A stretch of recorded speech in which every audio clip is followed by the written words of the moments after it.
세상이 무너진다는 말이 어떤 의미인지 저는 그날 처음으로 알았습니다. 텔레비전 드라마에서나 보던 그저 막연하고 과장된 표현이라고만 생각했던 그 말이 칼날이 되어 제 심장을 꿰뚫는 경험을 하고 말았죠. 제 삶의 전부이자 유일한 희망이었던 아들 용수가 세상을 떠났다는 소식을 들은 것은 햇살이 유난히 눈부시게 쏟아지던 어느 평일 오후였습니다. 거실 창문으로 들어온 햇볕이 갓 닦아놓은 마룻바닥에 부딪혀 반짝이고 있었어요. 저는 며칠 전 담가둔 오이 소박이가 맛있게 익었을까 싶어 냉장고에서 막 꺼내 맛을 보려던 참이었습니다. 아삭하고 씹히는 경쾌한 소리와 함께 입안에 퍼지는 시원한 맛에 잠시 미소를 지었죠. 우리 용수도 이거 참 좋아하는데 이따 저녁에 퇴근하고 오면 줘야겠다. 그런 평범하고 소박한 행복을 생각하며 김치통 뚜껑을 닫으려던 순간이었어요. 요란하게 울리는 전화벨 소리가 그 짧은 행복을 산산조각 냈습니다. 처음에는 받지 않을까도 생각했어요. 모르는 번호였거든요. 요즘 하도 이상한 광고 전화가 많아서 웬만하면 아는 번호가 아니면 받지 않는 편입니다. 하지만 그날따라 마치 운명의 장난처럼 저는 무언가에 이끌리듯 수화기를 들고 말았어요. 여보세요? 제 목소리는 평소와 다름없이 차분했습니다. 하지만 수화기 너머에서 들려온 낯선 남자의 목소리는 제 평온했던 오후를 지옥으로 끌고 들어갔죠. 박지순 씨 되십니까? 여기는 대학병원 응급실입니다. 심장이 철렁 내려앉는다는 표현으로는 부족했어요. 온몸의 피가 차갑게 식어 발끝으로 쏠리는 기분이었습니다. 혹시 남편이 아니면 머릿속이 하얗게 비어버려 아무 생각도 할 수 없었죠. 김용수 환자 보호자분 맞으시죠? 아들의 이름이 나오는 순간 저는 저도 모르게 네, 맞아요. 그런데 우리 용수한테 무슨 일이라도 있나요? 어디 다쳤어요? 라며 소리를 질렀습니다. 제발 별일 아니기를.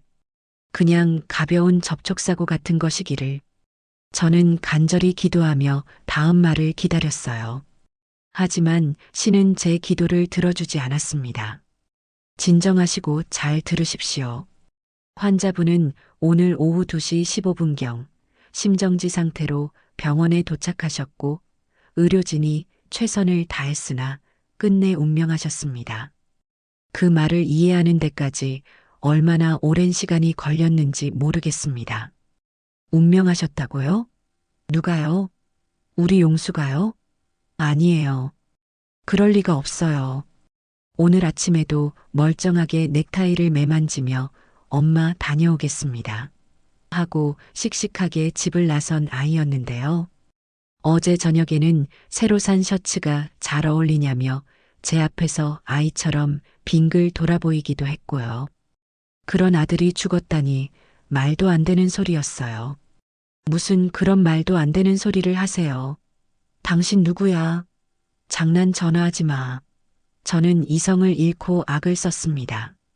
하지만 남자는 침착하고도 냉정한 목소리로 다시 한번 말했죠. 보호자분, 마음 아프신 건 알겠지만 사실입니다. 병원으로 오셔서 직접 확인하셔야 합니다. 그 말을 끝으로 전화는 끊겼습니다. 저는 한동안 끊어진 전화기를 귀에 댄 채로 그 자리에 서 있었습니다. 뚜뚜뚜. 차가운 기계음만이 귓가를 맴돌았죠. 손에서 힘이 풀리며 수화기가 바닥으로 떨어졌고 쨍그랑하는 소리와 함께 제가 들고 있던 오이 소박이 그릇도 산산조각이 났습니다. 방금 전까지 제게 작은 행복을 주었던 초록색 오이들이 사방으로 흩어지는 모습을 멍하니 바라보았어요. 그러다 저도 모르게 무릎을 꿇고 주저앉았습니다. 눈물이 나오지 않았어요. 소리도 지를 수 없었죠. 그저 온 세상의 소리가 사라진 듯한 정막 속에서 제 심장이 더는 뛰지 않는 것 같은 기분만이 저를 감쌀 뿐이었습니다. 그렇게 얼마나 시간이 흘렀을까요? 정신을 차려보니 저는 이미 옷을 갈아입고 현관문을 나서고 있었습니다. 어떻게 옷을 갈아입었는지, 지갑과 휴대폰은 어떻게 챙겼는지 아무것도 기억나지 않아요. 그저 빨리 병원으로 가야 한다는 생각, 가서 내 눈으로 직접 확인하기 전까지는 절대 믿지 않겠다는 생각만이 제 몸을 움직이게 했습니다. 택시를 타고 병원으로 가는 내내 저는 창밖만 하염없이 바라보았습니다. 빠르게 스쳐 지나가는 풍경들이 마치 다른 세상의 이야기처럼 느껴졌어요. 사람들은 웃고 있었고 아이들은 뛰어놀고 있었죠. 저만 빼고 세상 모든 것이 평소와 다름없이 흘러가고 있었습니다. 병원 응급실에 도착했을 때 제정신이 아니었던 저를 한 간호사가 부축해 영안실로 안내했습니다. 차갑고 긴 복도를 따라 걸어가는 동안 저는 수십 번도 더 넘어질 뻔했어요. 다리가 제 것이 아닌 것처럼 후들거렸죠. 마침내 영안실 문 앞에 섰을 때 저는 차마 들어갈 용기가 나지 않았습니다. 문손잡이를 잡은 손이 사시나무처럼 떨렸어요. 하지만 그때 안에서 문이 벌컥 열리며 며느리인 문지연이 나타났습니다. 지연이의 얼굴을 보는 순간 저는 잠시나마 안도했어요. 그래, 지연이가 저렇게 멀쩡하게 서 있는데 무슨 일이 있겠어. 분명 뭔가 착오가 있었을 거야.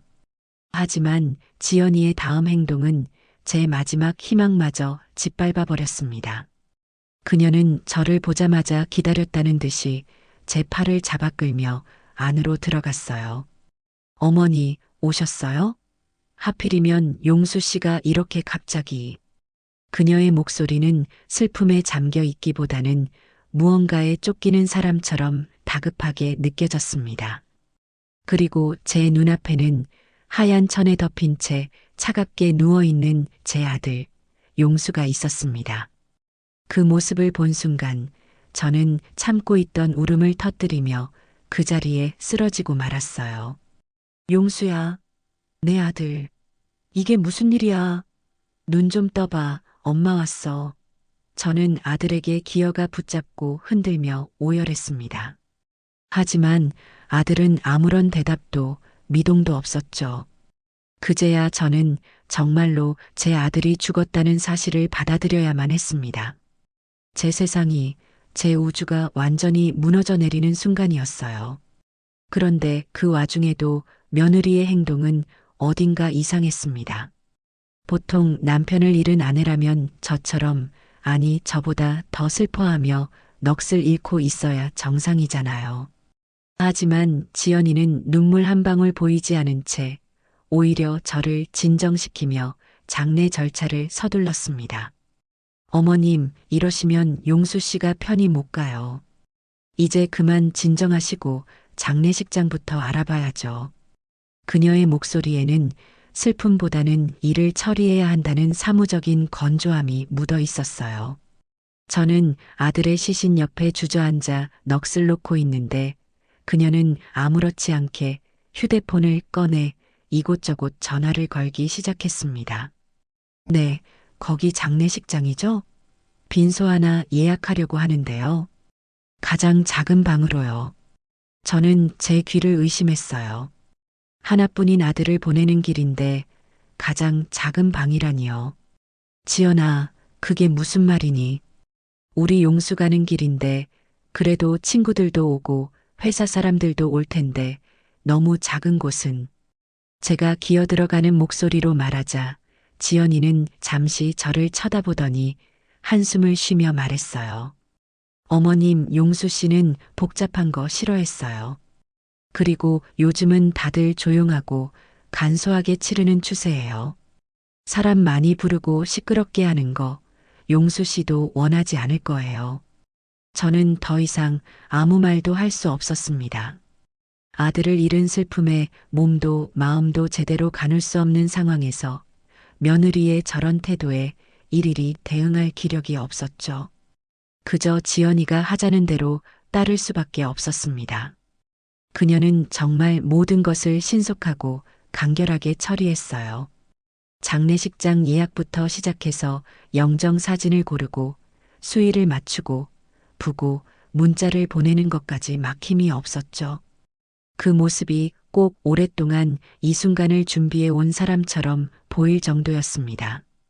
처음에는 경황이 없어 남편을 잃은 충격에 저러는 것일 거라고 애써 그녀를 이해해 보려고 노력했어요. 슬픔을 표현하는 방식이 사람마다 다를 수 있으니까요. 하지만 시간이 지날수록 제 마음속의 의심은 점점 커져만 갔습니다. 장례식 내내 지연이는 상주 역할을 하긴 했지만 진심으로 슬퍼하는 모습은 찾아볼 수 없었어요. 조문객들이 오면 잠시 고개를 숙이고 예를 갖추는 듯 했지만 그들의 위로에 감사합니다라고 기계적으로 대답할 뿐이었죠. 눈가는 조금도 젖어 있지 않았고 표정은 놀라울 정도로 평온했습니다. 오히려 조문객들이 더 슬퍼하며 제 손을 잡고 함께 울어주었죠. 지연이는 그런 우리를 멀찍이서 바라보며 마치 자신과는 상관없는 연극을 보는 관객 같은 태도를 보였습니다. 그러다 조문객들의 발길이 뜸해지면 그녀는 어김없이 구석으로 가 누군가와 통화를 했어요. 처음에는 장례 절차 때문에 여기저기 연락할 곳이 많은가 보다 하고 대수롭지 않게 넘겼습니다. 하지만 우연히 그녀의 통화 내용을 듣게 된 순간 제 등줄기에서는 식은땀이 흘렀습니다. 그녀는 빈소 한쪽 구석, 사람들이 잘 보지 않는 기둥 뒤에 숨어서 몸을 웅크린 채 소곤거리고 있었어요. 응, 거의 다 정리됐어. 생각보다 일이 쉽게 풀리네. 저는 잠시 제 귀를 의심했어요. 남편의 장례식장에서 할 말은 아니었죠. 그것만 처리하면 바로 응, 알지? 그때 말했던 거. 이제 정말 우리 세상이야. 달콤하게 속삭이는 목소리, 살짝 상기된 듯한 표정. 그 어디에서도 남편을 잃은 슬픔은 찾아볼 수 없었습니다. 오직 미래에 대한 기대와 희망만이 가득 차 있는 듯 보였죠. 저는 그 자리에 얼어붙은 채로 더 이상 아무것도 들을 수 없었습니다. 머릿속이 윙윙 울리고 심장이 거세게 방망이질 쳤어요. 우리 세상이라니, 누구와 우리 세상이라는 걸까요? 용수가 죽었는데 누구와 새로운 세상을 꿈꾸고 있는 걸까요? 그때부터였습니다. 제 마음속에 차갑고 단단한 의심의 씨앗이 뿌리를 내리기 시작한 것이 저는 제 아들의 죽음에 무언가 다른 이유가 있을지도 모른다는 끔찍한 생각에 사로잡히기 시작했습니다. 그 순간 제게 며느리 문지연은 더 이상 슬픔을 함께 나누는 가족이 아니었어요. 아들의 죽음 뒤에 숨어 있는 진실을 밝혀내기 위해 제가 반드시 넘어야 할 산이자 의심하고 경계해야 할 첫 번째 용의자가 되었습니다. 장례는 며느리의 뜻대로 정말 조용하고 간소하게 마치 아무 일도 없었다는 듯이 빠르게 끝났습니다. 아들을 차가운 땅에 묻고 돌아오는 길, 하늘은 무심하게도 구름 한 점 없이 맑았죠. 저는 텅 빈 집으로 돌아와 며칠을 알아누웠습니다. 밥도 넘기지 못하고 물만 간신히 마시며 그저 아들의 이름만 되뇌었죠. 눈을 감으면 아들의 웃는 얼굴이, 눈을 뜨면 마지막으로 보았던 차가운 모습이 아른거려 잠을 이룰 수도 없었습니다. 제 삶은 이제 끝났다고 생각했어요. 유일한 희망이자 버팀목이었던 아들이 사라진 세상에서 더 이상 살아갈 의미를 찾을 수 없었거든요. 그렇게 폐인처럼 며칠을 보내고 있는데 문득 정신이 번쩍 들었습니다. 아들의 유품이라도 정리해야겠다. 이대로 주저앉아 있을 수만은 없었어요. 아들이 마지막까지 머물렀던 공간에 가서 아들의 손때 묻은 물건들을 정리하며 마지막 인사를 해야겠다는 생각이 들었죠. 어쩌면 그곳에 아들이 제게 남긴 마지막 흔적이라도 남아있을지 모른다는 막연한 기대감도 있었습니다. 저는 떨리는 손으로 휴대폰을 들어 며느리 지연이에게 전화를 걸었습니다. 신호음은 한참 동안 이어졌지만 그녀는 전화를 받지 않았죠. 벌써 10번은 넘게 건 전화였습니다. 장례식 이후로 그녀는 제 연락을 단 한 번도 받지 않았어요. 처음에는 남편을 잃은 슬픔 때문에 그럴 것이라고, 혼자만의 시간이 필요한 것일 거라고 애써 이해하려 했습니다. 하지만 장례식장에서 보았던 그녀의 수상한 행동과 통화 내용이 자꾸만 마음에 걸렸죠. 혹시 무슨 일이 있는 건 아닐까? 덜컥 겁이 났습니다. 좋은 예감은 아니었어요. 아들이 그렇게 허망하게 떠났는데 며느리에게까지 무슨 일이 생기면 저는 정말 살아갈 수 없을 것 같았죠. 아니면 혹시 일부러 제 전화를 피하는 걸까요? 그런 생각까지 미치자 더는 집에 앉아 있을 수가 없었습니다. 저는 급하게 옷을 챙겨 입고 아들 내외가 살던 집으로 향했어요. 택시를 타고 아들의 아파트로 가는 내내 마음이 불안해 손톱을 물어뜯었습니다. 제발 아무 일도 없기를. 그냥 내가 너무 예민하게 구는 것이기를. 지연이가 문을 열어주며 어머님, 제가 너무 정신이 없어서 전화를 못 받았어요. 죄송해요. 라고 말해주기를 간절히 바랐어요. 아파트 단지에 들어서자 익숙한 풍경이 눈에 들어왔습니다. 용수가 결혼하고 신혼집을 꾸렸을 때 제가 얼마나 기뻐하며 이곳을 드나들었는지 모릅니다. 가구 하나, 소품 하나를 고를 때마다 저와 상의하던 아들의 모습이 눈에 선했죠. 현관 앞에 도착해 숨을 고른 뒤 초인종을 눌렀습니다. 띵동 마이너스 맑은 소리가 복도에 울려 퍼졌지만 안에서는 아무런 인기척도 없었어요. 저는 다시 한번 그리고 또 한 번 초인종을 눌렀습니다. 하지만 대답은 없었죠. 집에 없나? 어디 나갔나? 불안한 마음이 들었지만 한편으로는 다행이라는 생각도 들었습니다. 집에 없다는 건 적어도 집안에서 무슨 일이 생긴 건 아니라는 뜻이니까요. 저는 아들이 알려주었던 현관문 비밀번호를 누르기 위해 도어록 앞으로 다가갔습니다. 아들의 생일과 제 생일을 조합해서 만든 세상에 단 하나뿐인 우리만의 비밀번호였죠. 그런데 비밀번호를 누르고 확인 버튼을 누르는 순간 도어록에서는 경쾌한 멜로디 대신 차가운 기계음이 흘러나왔습니다. 삐비빅 마이너스 등록되지 않은 번호입니다. 저는 순간 제 귀를 의심했어요. 제가 번호를 잘못 눌렀나 싶어 다시 한번 천천히 숫자를 하나하나 확인하며 눌렀습니다. 하지만 결과는 마찬가지였죠. 삐비빅 마이너스 등록되지 않은 번호입니다. 그제야 저는 깨달았습니다. 지연이가, 며느리가 그새 비밀번호를 바꿔버린 겁니다. 아들이 죽은 지 일주일도 채 지나지 않았는데 아들과 저만의 추억이 담긴 비밀번호를 지워버린 것이죠. 심장이 철렁 내려앉는 기분이었습니다.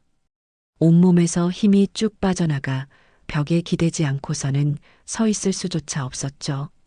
슬픔과 분노, 배신감이 한꺼번에 몰려와 머리가 터질 것 같았어요. 이건 단순한 실수가 아니었어요.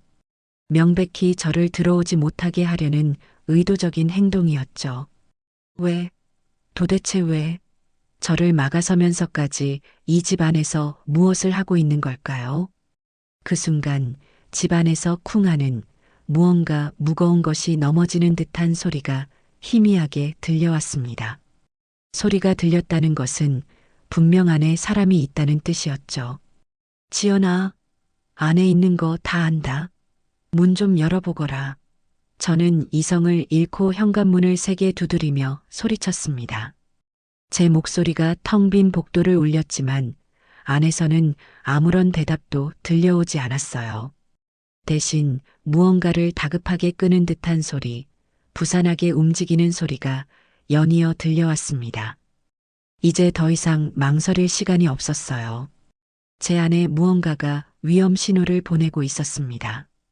저 문 너머에서 제 아들의 흔적이 가득한 저 집안에서 결코 일어나서는 안 될 일이 벌어지고 있다는 강한 확신이 들었죠.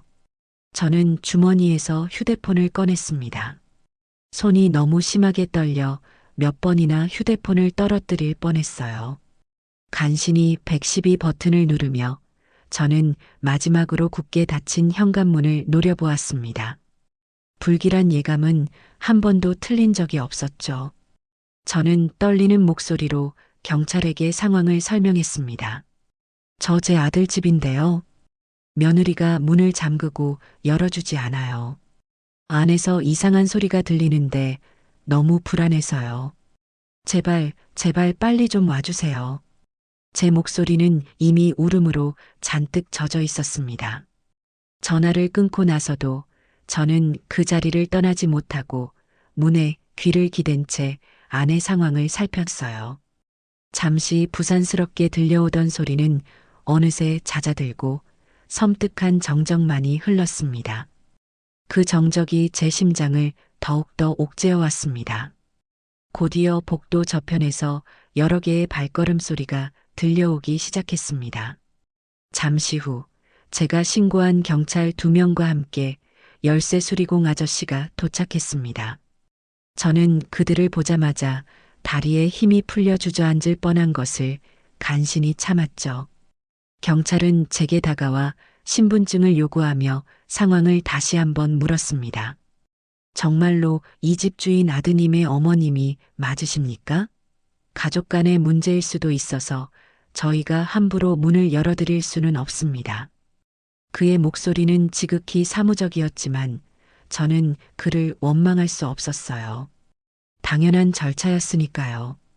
저는 떨리는 손으로 신분증을 꺼내 보여주며 아들과 제가 모자 관계임을 증명하는 서류까지 보여주었습니다. 그리고 며느리가 전화를 받지 않는 상황과 안에서 들려온 이상한 소리, 그리고 갑자기 바뀐 비밀번호에 대해 차근차근 설명했죠. 제 이야기가 길어질수록 처음에는 반신반의하던 경찰들의 표정도 점차 심각하게 변해갔습니다. 모든 확인 절차가 끝난 후 경찰은 열쇠 수리공에게 고개를 끄덕였습니다. 수리공 아저씨는 익숙한 손놀림으로 공구 가방을 열고 도어록을 해체하기 시작했죠. 위잉 마이너스 하는 날카로운 기계음이 복도 전체에 울려 퍼졌습니다. 그 소리가 마치 제 심장을 파고드는 것처럼 느껴져 저는 저도 모르게 두 눈을 질끈 감았습니다. 제발 문이 열렸을 때 아무 일도 없기를. 그냥 제가 예민해서 벌인 해프닝이기를. 하지만 제 바람과는 달리 문 너머의 상황은 제가 상상했던 것 이상으로 최악이었습니다. 철컥하는 소리와 함께 마침내 문이 열리는 순간 저는 믿을 수 없는 광경을 마주하고 기절할 뻔했습니다. 현관문을 열자마자 보이는 거실은 온통 이삿짐을 싸는데 쓰는 커다란 박스들로 가득 차 있었어요. 마치 누군가 야반도주라도 하려는 것처럼 집안의 모든 살림살이가 해체되어 박스 안에 담기거나 담길 준비를 하고 있었죠. 결혼할 때 제가 직접 골라주었던 소파에는 하얀 천이 씌워져 있었고 아들이 아끼던 책들로 가득했던 책장은 텅 비어 있었습니다. 그리고 제 심장을 가장 아프게 찔렀던 것은 거실 한쪽 벽에 걸려있던 아들의 결혼 사진이었습니다. 액자는 벽에서 떼어져 바닥에 아무렇게나 나뒹굴고 있었고 유리는 산산조각이 나 있었죠. 세상에서 가장 행복하게 웃고 있던 제 아들의 얼굴 위로 날카로운 유리 파편들이 흩어져 있는 모습은 그 자체로 끔찍한 비극처럼 보였습니다. 이것은 단순히 이사를 가는 풍경이 아니었어요. 제 아들의 흔적을, 이 집에서 김용수라는 사람이 살았다는 모든 기억을 지워버리려는 잔인하고 악의적인 행위였죠. 마치 처음부터 이 세상에 존재하지 않았던 사람처럼 말입니다. 온몸이 부들부들 떨리고 숨이 막혀왔습니다. 그리고 그 모든 배신의 현장 중심에 제 며느리 문지연이 태연하게 서 있었습니다. 그녀는 갑자기 들이닥친 우리를 보고 놀란 것도 잠시 이내 아무렇지도 않다는 듯한 표정으로 어깨를 으쓱해 보였어요. 손에는 여전히 휴대폰을 들고 있었죠. 아마 우리가 문을 따고 들어오는 그 순간까지도 누군가와 통화를 하고 있었던 모양입니다.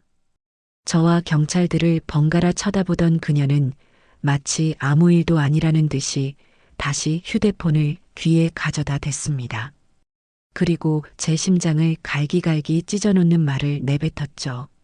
아, 잠깐만. 시어머니가 경찰까지 데리고 와서. 뭐 별일 아니야. 그녀는 잠시 통화 상대방의 말을 듣는 듯 하더니 이내 입가에 희미한 미소를 띠며 말했습니다. 응, 보험금은 생각보다 빨리 나왔어. 이걸로 우리 새 출발하는 거야. 조금만 기다려. 금방 다 정리하고 갈게. 그 말을 듣는 순간 제 머릿속에 무언가가 툭 하고 끊어지는 소리가 났습니다. 보험금 새 출발. 제 아들의 목숨값이 저 여자에게는 고작 다른 놈과의 새 출발을 위한 자금이었던 겁니다. 아들의 장례식장에서 그토록 수상하게 통화하던 이유가 남편이 죽은 지 일주일도 안 되어 집안의 모든 것을 처분하려던 이유가, 그리고 저를 막기 위해 비밀번호까지 바꿔버린 그 모든 이유가 하나로 맞춰지는 순간이었죠. 눈앞이 캄캄해지고 세상이 빙글빙글 돌기 시작했습니다. 너. 저는 그녀를 향해 손가락질하며 무어라 말을 하려고 했지만 목소리가 나오지 않았어요. 지연이는 그런 저를 비웃기라도 하듯 바라보며 어깨를 으쓱할 뿐이었죠. 그 모습을 마지막으로 제 의식은 깊은 어둠 속으로 가라앉고 말았습니다. 정신을 잃기 직전 제 귓가에 마지막으로 들린 것은 어머님, 정신 차리세요. 하고 외치는 경찰의 다급한 목소리였습니다. 그 순간 저는 생각했습니다. 이것은 결코 단순한 사고가 아니라고. 제 아들의 죽음 뒤에는 저 악마 같은 여자의 추악한 비밀이 숨겨져 있다는 것을요.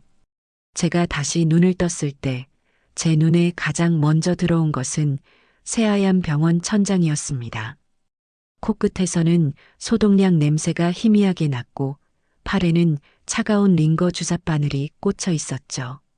제가 정신을 잃고 쓰러진 후 경찰들이 저를 병원 응급실로 옮긴 모양이었습니다. 잠시 후 의사가 들어와 제 상태를 확인하며 말했어요. 어르신, 정신이 드세요? 너무 큰 충격을 받으셔서 일시적으로 실신하셨던 겁니다. 다행히 몸에 큰 이상은 없으니 너무 걱정하지 마세요. 하지만 의사의 다정한 위로도 제 귀에는 들리지 않았습니다. 제 머릿속에는 오직 며느리 지연이의 그 악마 같은 미소와 보험금으로 새 출발할 거야 라고 말하던 잔인한 목소리만이 메아리치고 있었거든요. 몸을 추스르고 경찰서로 가 조사를 받았습니다. 하지만 제게 돌아온 대답은 절망뿐이었어요. 경찰은 제 이야기를 모두 듣고 안타까워했지만 법적으로는 어쩔 수 없다는 말만 되풀이했죠. 어머님 심정은 충분히 이해합니다. 하지만 문지연 씨는 고 김용수 씨의 법적인 배우자, 즉 상속인입니다. 남편 명의의 집을 처분하든 보험금을 수령하든 법적으로는 아무런 문제가 없어요. 그럼 우리 아들이 그렇게 억울하게 죽었는데 저 여자가 아들 목숨값으로 다른 놈이랑 희희낙낙하는 걸 그냥 보고만 있으란 말입니까? 저는 분통을 터뜨리며 소리쳤습니다. 하지만 경찰은 한숨을 쉬며 고개를 저을 뿐이었죠. 현재로서는 그렇습니다. 문지연 씨가 아드님의 죽음에 직접적으로 관여했다는 명확한 증거가 없는 이상 저희가 할 수 있는 일은 아무것도 없습니다. 법은 제 편이 아니었습니다. 오히려 제 아들의 모든 것을 앗아간 저 악녀의 편이었죠. 저는 허탈한 발걸음으로 텅 빈 집으로 돌아왔습니다. 현관문을 열고 들어서는 순간 아들의 신발이 없다는 사실만으로도 가슴이 미어져 다시 주저앉아 한참을 울었어요. 집안 곳곳에는 아들과의 행복했던 추억들이 먼지처럼 쌓여 있었습니다. 멍하니 소파에 앉아 있는데 거실 장식장 위에 놓인 사진 한 장이 눈에 들어왔죠. 몇 해 전 제 생일에 아들 용수와 함께 찍은 사진이었습니다. 사진 속에서 아들은 세상을 다 가진 듯 환하게 웃으며 제 어깨를 감싸고 있었고, 저 역시 그런 아들이 곁에 있다는 사실만으로도 더없이 행복한 미소를 짓고 있었어요. 저 환한 미소를, 저 따뜻한 온기를 이제 두 번 다시는 느낄 수 없다는 사실이 칼날이 되어 심장을 후벼 팠습니다. 저는 사진을 가슴에 품고 한참을 울었습니다. 실컷 울고 나니 뜨거운 눈물과 함께 제 마음속 깊은 곳에서 무언가 차갑고 단단한 것이 솟아오르는 것을 느꼈습니다. 그것은 슬픔을 넘어선 분노였고 체념을 넘어선 결심이었죠. 용수야, 이 어미가 너무 미련했구나. 내 아들이 얼마나 아프고 외로웠을지 생각도 못하고 그저 내 슬픔에만 빠져 있었어. 저는 사진 속 아들의 얼굴을 손으로 어루만지며 속삭였습니다. 이제부터라도 정신 똑바로 차릴게. 네가 왜 그렇게 허망하게 가야만 했는지, 그 계집이 네 뒤에서 무슨 짓을 꾸몄는지 이 엄마가 하나도 빠짐없이 다 밝혀낼 거야. 그리고 네가 겪었을 고통 1000배, 10,000배로 되돌려줄게. 그러니 하늘에서 조금만 지켜보고 있어. 저는 눈물을 닦고 자리에서 일어났습니다. 더 이상 슬퍼하며 주저앉아 있을 시간이 없었어요. 법이 저 악녀를 심판할 수 없다면 제가 직접 심판하기로 마음먹었습니다. 내 아들의 억울함을 풀고 그 악랄한 며느리에게 모든 것을 되돌려주기 전까지는 저는 절대 쓰러지지 않을 겁니다. 이것은 단순히 재산을 되찾기 위한 싸움이 아니었어요. 제 아들의 마지막 남은 명예와 존엄을 지키기 위한 한 어머니의 처절한 전쟁의 시작이었죠. 저는 아들의 영정 사진 앞에 굳게 섰습니다. 사진 속 아들은 여전히 환하게 웃고 있었어요. 마치 제 결심을 응원이라도 해주는 것처럼. 용수야, 엄마 믿지? 이 어미가 꼭 해낼게. 저는 아들의 영정 앞에서 굳게, 아주 굳게 맹세했습니다. 그 순간 제 눈빛은 더 이상 슬픔에 젖은 어머니의 눈빛이 아니었습니다. 자식을 잃은 슬픔을 독한 복수심으로 승화시킨 차갑고도 결연한 투사의 눈빛으로 변해 있었습니다. 이제 제 인생의 두 번째 막이 오르고 있었습니다. 그것은 바로 피눈물 나는 복수의 서막이었죠. 경찰서를 나온 뒤로 며칠 동안 저는 제 안에 타오르는 분노를 어떻게 다스려야 할지 몰라 그저 방 안을 서성거렸습니다. 법이 안 된다면 내 손으로 직접 복수하겠다고 맹세했지만 막상 무엇부터 시작해야 할지 막막했죠. 며느리 문지연은 이미 아들의 집에서 자취를 감춘 뒤였습니다. 경찰도 그녀가 어디로 갔는지 알려줄 수 없다고 했어요. 아들의 집은 텅 비었고 제게 남은 것은 가슴을 애는 슬픔과 무력감뿐이었습니다. 이대로 모든 게 끝나는 건가? 내 아들의 억울함은 영원히 묻히고 마는 건가? 절망적인 생각들이 독버섯처럼 제 마음속에서 자라났습니다. 그날도 저는 뜬 눈으로 밤을 새우고 새벽녘의 희미한 빛이 창문으로 스며들 때쯤에야 잠시 정신을 잃듯 잠이 들었어요. 그리고 꿈에서 저는 아들을 만났습니다. 꿈속에서 아들은 예전 모습 그대로 건강하고 환한 얼굴로 제 앞에 서 있었어요. 엄마, 왜 그렇게 힘들어해? 아들은 저를 보며 안타까운 표정으로 말했죠. 저는 꿈인 줄도 모르고 아들에게 달려가 품에 안겨 한참을 울었습니다. 용수야, 이게 어떻게 된 일이니? 왜 엄마를 두고 먼저 갔어? 너무 보고 싶었어, 내 아들. 제 등을 토닥여주던 아들은 저를 부드럽게 떼어놓고는 제 눈을 바라보며 말했습니다. 엄마, 너무 슬퍼만 하고 있지 마. 내가 엄마 힘들 때 쓰라고 남겨둔 거 있잖아. 잊어버렸어? 남겨둔 거? 그게 뭔데? 제가 되묻자 아들은 그저 씩 웃기만 할 뿐 대답 없이 점점 멀어져 갔습니다. 저는 멀어지는 아들의 뒷모습을 향해 손을 뻗으며 애타게 소리쳤죠. 용수야, 가지 마. 용수야. 그리고 그 순간 저는 꿈에서 깨어났습니다. 온몸은 식은땀으로 흠뻑 젖어 있었고 심장은 미친 듯이 뛰고 있었죠. 하지만 꿈속에서 아들이 했던 말이 너무나도 생생하게 귓가를 맴돌았습니다. 내가 엄마 힘들 때 쓰라고 남겨둔 거 있잖아. 처음에는 그저 아들이 너무 그리워서 꾼 헛된 꿈이라고 생각했어요.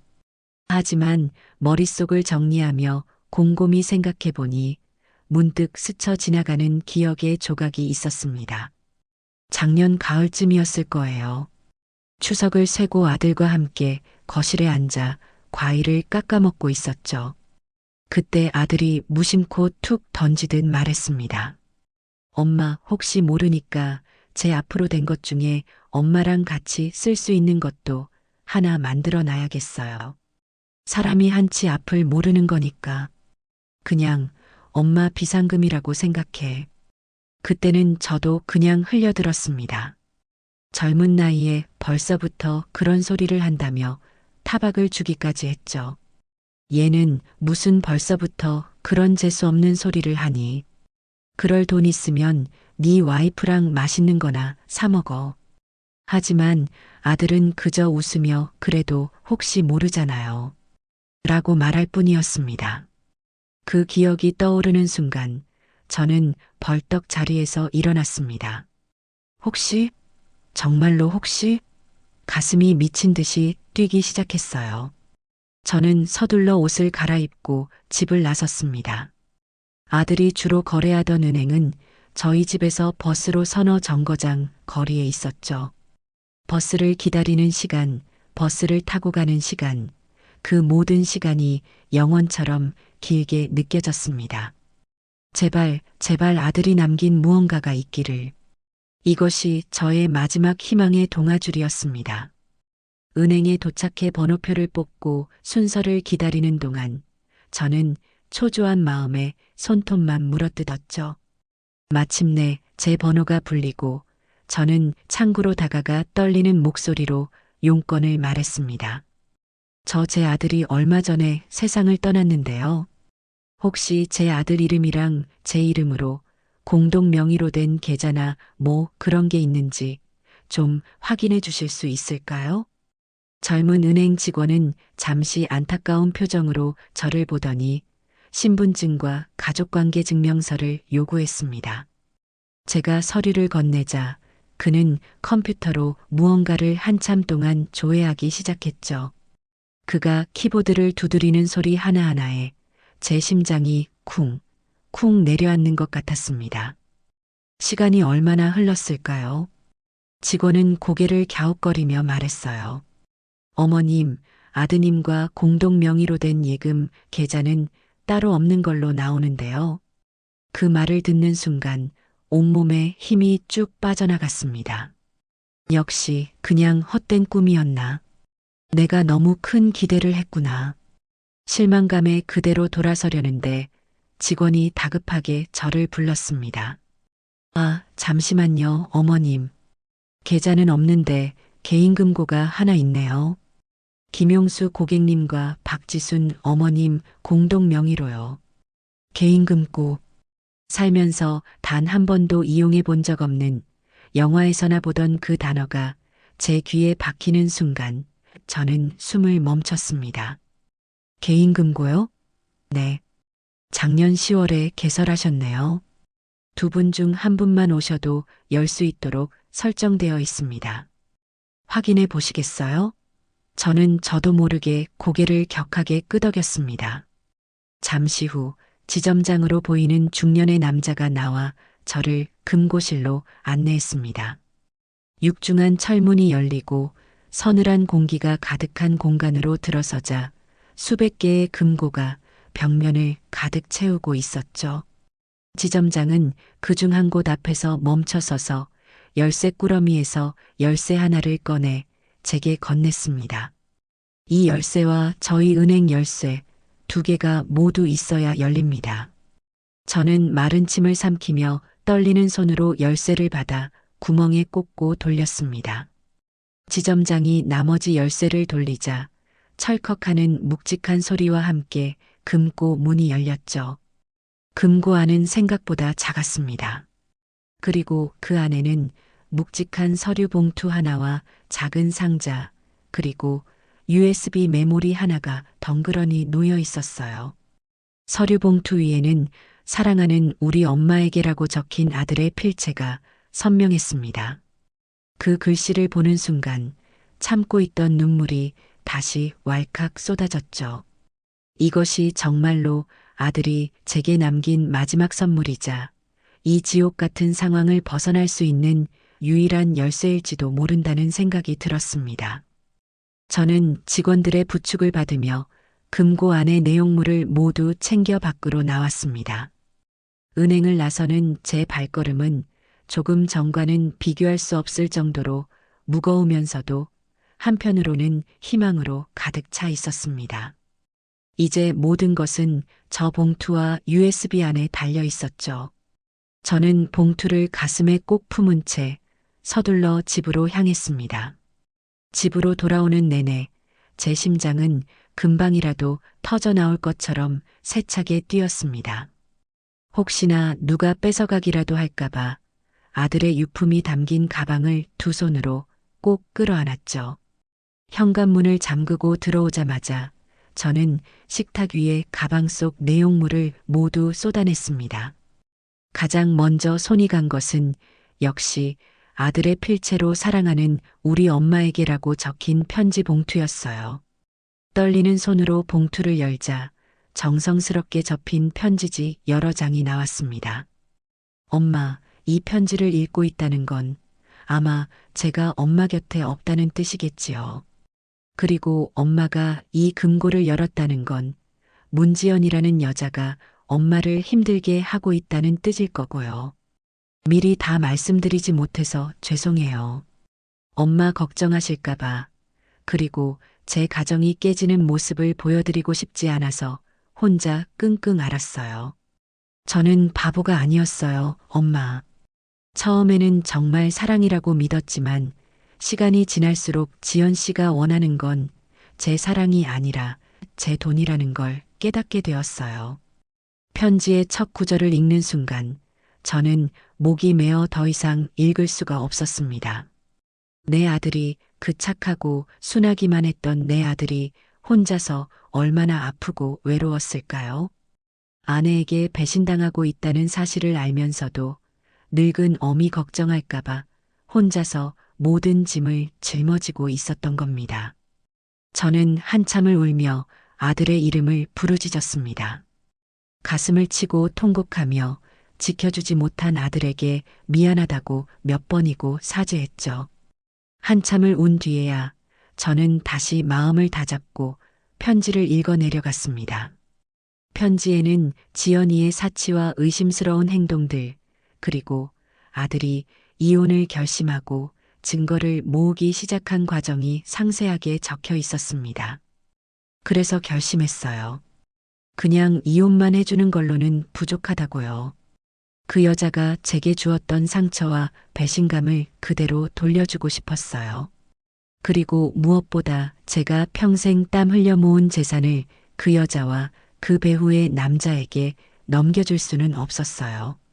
이 USB 안에 제가 그동안 모은 모든 증거를 담아두었어요. 엄마, 부디 이걸로 그 여자에게 죄의 대가를 치르게 해주세요. 그리고 엄마, 부디 너무 슬퍼하지 마세요. 저는 엄마 아들이어서 정말 행복했어요. 하늘에서라도 엄마가 행복하게 웃는 모습 지켜볼게요. 사랑해요, 엄마. 편지의 마지막 구절을 읽고 저는 더 이상 울지 않았습니다. 눈물 대신 제 안에는 차가운 분노와 함께 반드시 복수를 성공시켜야 한다는 강철 같은 의지가 자리 잡았죠. 아들의 마지막 부탁이자 유언이었습니다. 저는 아들의 뜻을 이어받아 이 전쟁을 반드시 승리로 이끌어야만 했습니다. 저는 눈물을 닦고 책상 서랍 깊숙한 곳에 넣어두었던 낡은 노트북을 꺼냈습니다. 아들이 대학생 때 쓰던 것을 제가 혹시나 인터넷으로 무언가를 찾아볼 때 쓰라며 주고 간 것이었죠. 컴퓨터를 잘 다루지는 못했지만 지금은 그런 것을 따질 때가 아니었습니다. 전원 버튼을 누르고 한참 만에 켜진 노트북에 아들이 남긴 USB를 조심스럽게 꽂았습니다. 화면에 이동식 디스크 아이콘이 뜨고 그것을 클릭하자 여러 개의 폴더가 나타났습니다. 녹음 파일, 사진, 문서라는 이름의 폴더들이었죠. 저는 떨리는 마음으로 녹음 파일 폴더를 가장 먼저 열었습니다. 그 안에는 수십 개의 파일이 날짜별로 정리되어 있었어요. 가장 첫 번째 파일을 더블 클릭하자 잠시의 정적 끝에 너무나도 그리운 아들의 목소리가 스피커를 통해 흘러나왔습니다. 오늘 녹음을 시작한다. 증거를 남기기 위해서다. 문지연이 내 아내가 다른 남자를 만나고 있는 것 같다.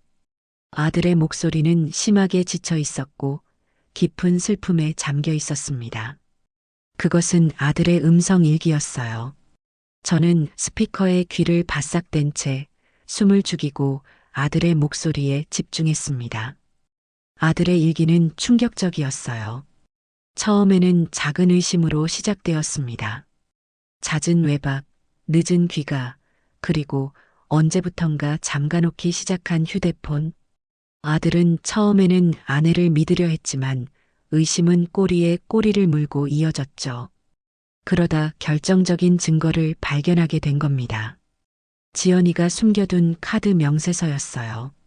거기에는 아들도 모르는 고급 호텔, 명품관, 비싼 레스토랑에서 결제한 내역이 빼곡하게 적혀 있었습니다. 심지어 남자 옷을 산 기록까지 있었죠. 바보 같았다. 왜 진작 몰랐을까? 그녀가 내게 웃어주던 모든 순간들이 사실은 내 뒤에 있는 돈을 보고 웃었던 거라는 걸. 아들의 목소리에는 자책과 함께 깊은 배신감이 서려 있었습니다. 저는 노트북을 붙잡고 오열했습니다. 내 아들이 이런 고통 속에서 하루하루를 버티고 있었다니. 그 사실을 까맣게 몰랐던 제 자신이 너무나도 원망스러웠죠. 녹음 파일은 계속 이어졌습니다. 아들은 변호사를 찾아가 이혼 상담을 받았고 재산을 지키는 방법에 대해서도 조언을 구했습니다. 그리고 그 모든 과정을 녹음하고 기록으로 남겨두었죠. 이것은 단순한 하소연이 아니었습니다. 철저하게 계획된 복수를 위한 준비 과정이었어요.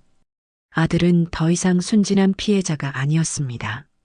자신의 것을 지키고 배신자를 심판하기 위해 칼을 갈고 있었던 거죠. 저는 마지막 녹음 파일을 열었습니다. 아들이 세상을 떠나기 바로 전날 밤에 녹음된 것이었죠. 이제 거의 모든 준비가 끝났다.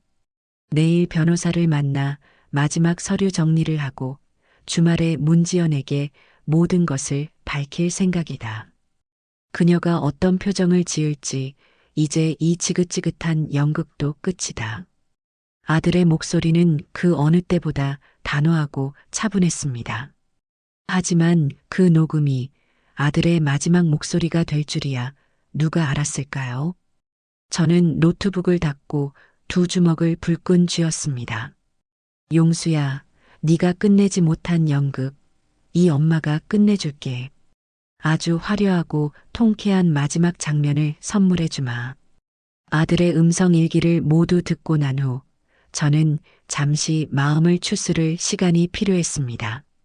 아들이 겪었을 고통과 외로움이 고스란히 전해져와 심장이 갈갈이 찢기는 것 같았죠. 하지만 주저앉아 있을 수만은 없었습니다. 아들의 마지막 목소리는 제게 슬픔이 아닌 싸워야 할 이유와 용기를 주었으니까요. 저는 다시 노트북을 열고 이번에는 사진 폴더를 클릭했습니다. 그 안에는 10장 남짓한 사진 파일들이 들어 있었죠. 첫 번째 사진을 열자 제 눈에 들어온 것은 낯선 남자와 다정하게 팔짱을 낀 채 환하게 웃고 있는 며느리 문지연의 모습이었습니다. 배경은 고급 레스토랑으로 보였고 테이블 위에는 값비싼 와인과 음식이 놓여 있었죠. 지연이는 제 아들 앞에서는 단 한 번도 보여준 적 없는 정말 행복하고 사랑에 빠진 여자의 표정을 하고 있었습니다. 사진 속 남자는 누가 봐도 번지르르하게 생긴 얼굴이었어요. 비싼 옷과 시계, 그리고 여유로운 미소까지. 하지만 저는 그의 눈에서 무언가 뱀처럼 차갑고 계산적인 느낌을 받았습니다. 다음 사진들을 연이어 확인했습니다. 호텔 로비에서 함께 있는 모습, 백화점 명품관에서 쇼핑하는 모습, 심지어는 차 안에서 진하게 입을 맞추고 있는 모습까지. 모든 사진에는 촬영된 날짜와 시간이 정확하게 기록되어 있었죠. 아들이 얼마나 가슴 아파하며 이 사진들을 찍고 또 바라보았을지 생각하니 피가 거꾸로 솟는 것 같았습니다. 마지막 사진 파일은 사진이 아니라 그 남자의 신상 정보가 적힌 메모였습니다. 이름은 백상철, 나이는 40 초반, 직업은 개인 투자 전문가라고 되어 있었죠. 아들이 직접 뒷조사를 해서 알아낸 정보인 듯 했습니다. 백상철. 저는 그 이름을 종이에 크게 적고 한참을 노려보았습니다. 문지연 뒤에 숨어 이 모든 것을 조종하고 내 아들의 가정을 파탄낸 원흉일지도 모르는 남자. 저는 이 남자의 정체부터 완벽하게 파악해야겠다고 결심했습니다. 하지만 늙은 제가 할 수 있는 일은 많지 않았죠. 그때 아들의 편지 한 구절이 떠올랐습니다. 필요하다면 사람을 쓰세요, 엄마. 돈 아끼지 마시고요. 그래, 지금은 돈을 아낄 때가 아니었어요. 저는 수소문 끝에 실력 있고 입이 무겁기로 소문난 흥신소의 연락처를 알아냈습니다. 예전 같았으면 상상도 못할 일이었지만 지금의 저는 내 아들의 복수를 위해서라면 지옥이라도 갈 수 있는 독한 어머니가 되어 있었죠. 며칠 뒤 저는 약속 장소인 허름한 다방에서 흥신소 소장이라는 남자를 만났습니다. 그는 까맣게 탄 얼굴에 다부진 체격을 가진 전직 형사 출신이라는 소문이 있는 남자였죠. 저는 그에게 자초지종을 설명하고 백상철의 사진과 신상 정보가 담긴 종이를 건넸습니다. 제 이야기를 듣는 내내 말없이 담배만 피우던 그는 이야기가 끝나자 담배를 비벼 끄며 낮은 목소리로 말했습니다. 어머님, 아드님 때문에 고생이 많으셨겠습니다. 이런 사건 제가 아주 전문입니다. 돈 받은 만큼 확실하게 처리해드리죠. 그의 눈빛은 거칠었지만 그 안에는 연민과 함께 반드시 이를 해결하겠다는 강한 의지가 담겨 있어 믿음이 갔습니다. 저는 아들이 남겨준 돈의 일부를 계약금으로 그에게 건넸습니다. 부탁합니다. 저 남자에 대한 모든 것을 알아내 주세요. 아주 사소한 것 하나까지도요. 소장은 돈을 받아 안주머니에 넣으며 고개를 끄덕였습니다. 걱정 마십시오. 일주일 안에 결과 보고 드리겠습니다. 그리고 정확히 일주일 뒤 저는 소장에게서 연락을 받았습니다. 결과는 제가 상상했던 것 이상으로 충격적이었죠. 그가 건넨 보고서의 첫 장에는 백상철의 진짜 얼굴이 담겨 있었습니다. 그의 본명은 백상철이 아니었고 직업 역시 투자 전문가가 아니었습니다. 그는 여러 개의 가명을 쓰며 부유한 집안의 여자나 돈 많은 유부녀들에게 의도적으로 접근해 결혼이나 사업 투자 등을 빌미로 돈을 뜯어내는 전문 사기꾼이었어요. 보고서에는 그에게 당한 피해 여성들의 사진과 사건 기록까지 상세하게 첨부되어 있었습니다. 수법은 항상 같았죠. 재력가 행세를 하며 접근해 마음을 얻은 뒤 거액의 돈을 챙겨 사라지는 것이었습니다. 그 순간 저는 모든 것을 깨달았습니다. 문지연은 그의 공범이 아니었어요. 오히려 그의 또 다른 먹잇감, 어리석은 사냥감에 불과했던 겁니다. 아마 백상철은 지연이에게 접근해 아들의 재산을 노리도록 부추겼을 테고 순진한 건지 탐욕스러운 건지 모를 지연이는 그 말을 철석같이 믿고 남편의 죽음까지 방치하며 보험금을 손에 넣으려 했던 것이죠. 결국 뱀이 뱀에게 물린 꼴이었습니다. 저는 헛웃음이 나왔습니다. 한심하고 어리석은 문지연. 하지만 동정심은 조금도 들지 않았어요. 그녀는 사기꾼에게 속았을 뿐일지 몰라도 제 아들을 배신하고 죽음으로 내 몸 용서받지 못할 죄인이었으니까요. 이제 상황은 더욱 명확해졌습니다. 제 복수의 대상은 문지연 하나가 아니었어요. 그녀를 뒤에서 조종한 진짜 뱀의 머리, 백상철까지 함께 심판대에 올려야 했습니다. 보고서를 덮으며 저는 생각했습니다. 그래, 둘이 함께 파멸하게 만들어주마. 서로가 서로를 물어뜯으며 가장 비참한 모습으로 무너지게 해주겠어. 저는 흥신소 소장에게 전화를 걸어 다음 단계를 지시했습니다. 흥신소를 통해 백상철이라는 남자의 정체를 파악하고 나니 복수의 전체적인 그림이 머릿속에 그려지기 시작했습니다. 하지만 여전히 한 가지 의문이 남아 있었죠. 내 아들은 용수는 과연 어디까지 알고 있었을까? 아들은 아내가 바람을 피운다는 사실은 알았지만 그 상대가 전문 사기꾼이라는 것까지는 몰랐을 수도 있었어요. 만약 그랬다면 아들이 남겨놓은 계획만으로는 부족할 수도 있었습니다. 저는 남은 증거들을 마저 확인하기 위해 다시 노트북을 켰습니다.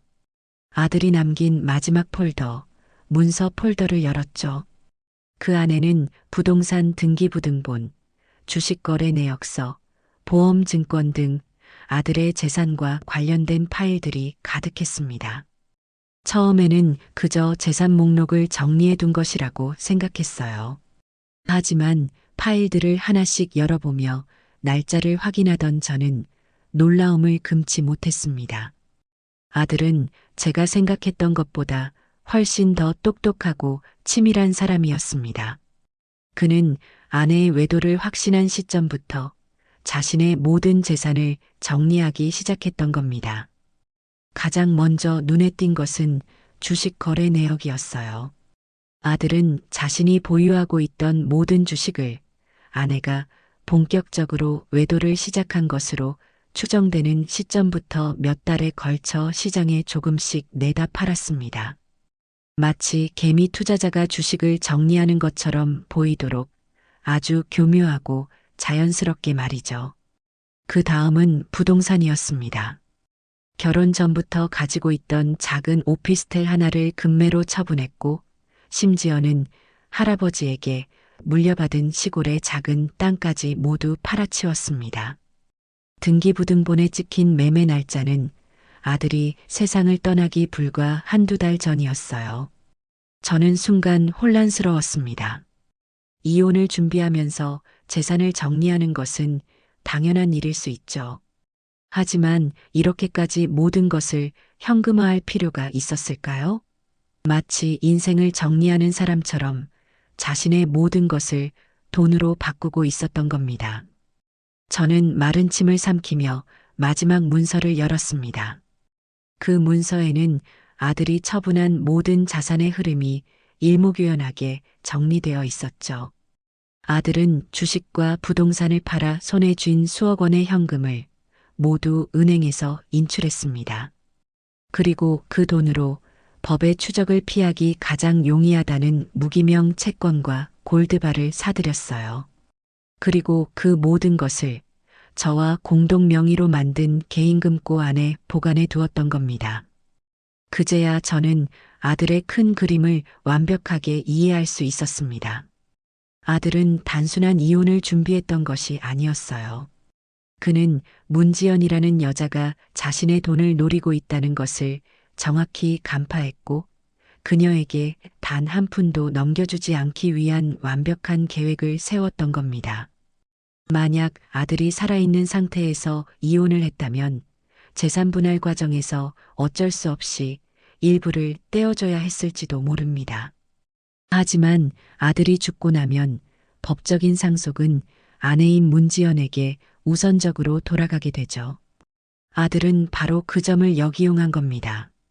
아들은 문지연이 의심하지 않도록 그녀와 함께 살던 아파트의 명의와 자신의 사망 보험금 수령인은 그대로 남겨두었어요. 문지연과 백상철이 노리는 것은 바로 그 두 가지였을 테니까요. 그들은 그것만으로도 충분히 큰 돈을 손에 쥔다고 생각했겠죠. 하지만 그것은 아들 전체 재산의 아주 작은 일부에 불과했습니다. 진짜 알짜배기 재산은 모두 제 이름으로 된 개인금고 안에 안전하게 보관되어 있었던 거죠. 아들은 자신의 목숨을 담보로 탐욕스러운 아내와 그 배후의 사기꾼에게 거대한 덫을 놓았던 겁니다. 니들이 원하는 건 돈이지? 그래, 줄게. 하지만 그건 내 재산의 껍데기일 뿐이야. 진짜 알맹이는 내 어머니에게 돌아갈 거고 니들은 그 껍데기를 차지하기 위해 발버둥 치다가 결국 파멸하게 될 거다. 마치 아들의 목소리가 귓가에 들리는 듯 했습니다. 저는 더 이상 눈물이 나지 않았습니다. 대신 아들에 대한 자랑스러움과 존경심이 가슴 깊은 곳에서부터 차올랐죠. 내 아들은 결코 나약한 피해자가 아니었어요. 그는 마지막 순간까지 자신의 존엄과 재산을 지키기 위해 싸운 영리하고 용감한 전사였습니다. 그리고 이제 제게 임무를 넘겨준 것이죠. 어머니, 제가 깔아놓은 판 위에서 이제 어머니가 화려하게 춤을 출 차례입니다. 저는 노트북을 덮었습니다. 이제 모든 증거와 아들의 계획을 파악했습니다. 부족한 부분은 흥신소를 통해 채워나가면 될 것이고요. 제 손에는 이제 아들이 남겨준 막대한 자금과 적들을 무너뜨릴 수 있는 날카로운 칼이 들려 있었습니다. 저는 창밖을 바라보며 조용히 음조렸습니다. 그래, 용수야. 네가 차려놓은 이 멋진 잔치상, 이 어미가 아주 맛있게 받아주마. 한 놈도 빠짐없이 지옥의 문턱까지 끌고 가줄게. 아들이 남긴 증거와 계획은 완벽에 가까웠습니다. 문지영과 백상철이라는 두 뱀을 한 번에 무너뜨릴 수 있는 강력한 무기였죠. 하지만 제 마음 한구석에는 여전히 풀리지 않는 응어리가 남아 있었습니다. 그것은 바로 아들의 죽음 그 자체에 대한 의문이었어요. 아들은 심장병을 앓고 있었지만 약만 잘 챙겨 먹으면 일상생활에 아무런 문제가 없다고 의사에게 분명히 들었습니다. 그런데 왜 하필 모든 계획을 실행에 옮기기 바로 전날 밤에 그렇게 허망하게 세상을 떠나야만 했을까요? 단순한 사고나 불운이라고 하기에는 너무나도 시기적으로 맞아떨어지는 것이 마음에 걸렸습니다. 저는 아들의 죽음에 문지연이 직접적으로 혹은 간접적으로라도 관여했을 거라는 강한 심증을 가지고 있었지만 그것을 뒷받침할 증거가 없었습니다. 저는 며칠 동안 거실에 앉아 아들 부부가 살던 아파트의 구조를 머릿속으로 몇 번이고 그려보았습니다. 그리고 제가 아들 집에 드나들 때마다 마주쳤던 사람들의 얼굴을 하나씩 떠올렸죠. 경비 아저씨, 청소 아주머니, 그리고 바로 옆집에 살던 인상 좋고 친절했던 아주머니. 그분은 제가 아들 집에 갈 때마다 항상 먼저 웃으며 인사를 건네주었고 가끔은 맛있는 음식을 만들었다며 나눠주기도 했습니다. 아들 용수도 그 아주머니를 이웃사촌이라 부르며 무척 따랐죠. 그래, 그분이라면 무언가 알고 계실지도 몰라. 저는 지푸라기라도 잡는 심정으로 그 아주머니를 찾아가 보기로 했습니다. 다음 날 오후 저는 직접 만든 약과를 조금 싸들고 아들이 살던 아파트로 향했습니다. 굳게 닫힌 아들의 집 현관문을 보니 또다시 가슴이 미어졌지만 저는 애써 눈물을 삼키고 옆집의 초인종을 눌렀습니다. 잠시 후 문이 열리고 아주머니가 저를 보더니 깜짝 놀라며 반갑게 맞아주었죠. 어머나 용수 씨 어머님, 어떻게 여기까지 오셨어요? 아이고, 그 일은 정말 저도 얼마나 놀랐는지 몰라요. 그렇게 건강하던 총각이 아주머니는 진심으로 제 아들의 죽음을 안타까워하며 제 손을 잡고 눈시울을 붉혔습니다. 저는 그 따뜻한 위로에 잠시 목이 메었지만 오늘 이곳에 온 목적을 잊지 않기 위해 마음을 다잡았죠. 아주머니의 집으로 들어가 차를 한 잔 마시며 안부를 주고받았습니다. 한참 동안 아들과의 추억을 이야기하며 분위기가 무르익었을 때 저는 조심스럽게 본론을 꺼냈습니다. 아주머니, 혹시 우리 용수가 가기 며칠 전에 부부 사이에 무슨 일 없었나요? 제가 요즘 마음이 너무 안 좋아서 혹시나 제가 모르는 무슨 일이 있었나 싶어서요. 제 질문에 아주머니의 표정이 순간 굳어지는 것을 저는 놓치지 않았습니다. 그녀는 잠시 망설이는 듯 하더니 깊은 한숨을 내쉬며 입을 열었죠. 어머님, 이런 말씀 드려도 될지 모르겠지만 사실 두 사람 자주 다퉜어요. 아주머니의 증언은 충격적이었습니다. 방음이 잘 안 되는 아파트 구조 탓에 그녀는 본의 아니게 아들 부부의 싸움을 자주 듣게 되었다고 해요. 주로 돈 문제였고 싸울 때마다 고성을 지르는 것은 항상 며느리인 지연이 쪽이었다고 했습니다. 그날도 그랬어요. 용수 씨가 세상을 떠나기 바로 전날 밤이었죠. 그날은 유난히 더 심하게 싸우더라고요. 아주머니는 당시의 상황을 떠올리는 듯 잠시 눈을 감았다가 이내 떨리는 목소리로 말을 이어갔습니다. 며느님이 악을 쓰더라고요. 이 무능한 인간, 당신이 남자 구실을 제대로 한 게 뭐가 있어? 그냥 내가 하자는 대로 서류에 도장이나 찍어. 하고요. 무슨 서류인지는 모르겠지만 용수 씨는 아무 대답도 못하고 한숨만 푹푹 쉬는 소리가 들렸어요. 서류에 도장을 찍으라는 말. 아마 이혼 서류이거나 혹은 재산 관련 서류였을 겁니다. 아들이 그 요구를 들어주지 않자 지연이가 극단적인 방법을 생각했을지도 모른다는 생각이 스쳤죠. 제 얼굴이 하얗게 질리는 것을 본 아주머니는 무언가 더 생각난 듯 조심스럽게 말을 덧붙였습니다. 그리고 더 이상한 게 하나 있어요. 어머님. 그날 밤 그렇게 심하게 싸우고 다음 날 아침이었어요. 제가 아침 일찍 쓰레기를 버리러 나가는데 며느님이 엘리베이터 앞에서 허둥지둥 뭔가를 버리는 걸 봤어요. 버리다니요? 뭘 버렸는데요? 저는 다급하게 물었습니다. 아주머니는 잠시 기억을 더듬는 듯 하더니 이내 확신에 찬 목소리로 말했죠. 분명히 봤어요. 용수 씨가 매일 먹던 주황색 약병 있잖아요. 그걸 다른 쓰레기랑 같이 검은 봉지에 담아서 음식물 쓰레기통에 버리더라고요. 아침부터 약병을 버리는 게 좀 이상하다고 생각은 했는데 그때는 그냥 다 먹은 약병인가 보다 하고 넘겼죠. 그런데 그날 오후에 용수 씨가 그렇게 됐다는 소식을 들으니 자꾸 그 장면이 마음에 걸리더라고요. 아주머니의 말이 끝나는 순간 제 머릿속에서는 모든 퍼즐 조각이 섬광처럼 맞춰졌습니다. 약병, 심장약. 아들은 그 약을 하루라도 거르면 위험할 수 있었어요. 그런데 문지연이 그 약을 버렸다? 그것은 단순한 실수가 아니었어요. 명백한 살인 행위나 다름없었죠. 저는 온몸에 소름이 돋는 것을 느꼈습니다. 아주머니, 혹시 그 쓰레기통 바로 수거해 가나요? 아니요. 음식물 쓰레기는 이틀에 한 번씩 수거해 가요. 그날 아침에 버렸으면 아마 다음날 새벽에나 가져갔을 거예요. 아주머니의 말이 끝나기가 무섭게 저는 자리에서 벌떡 일어났습니다.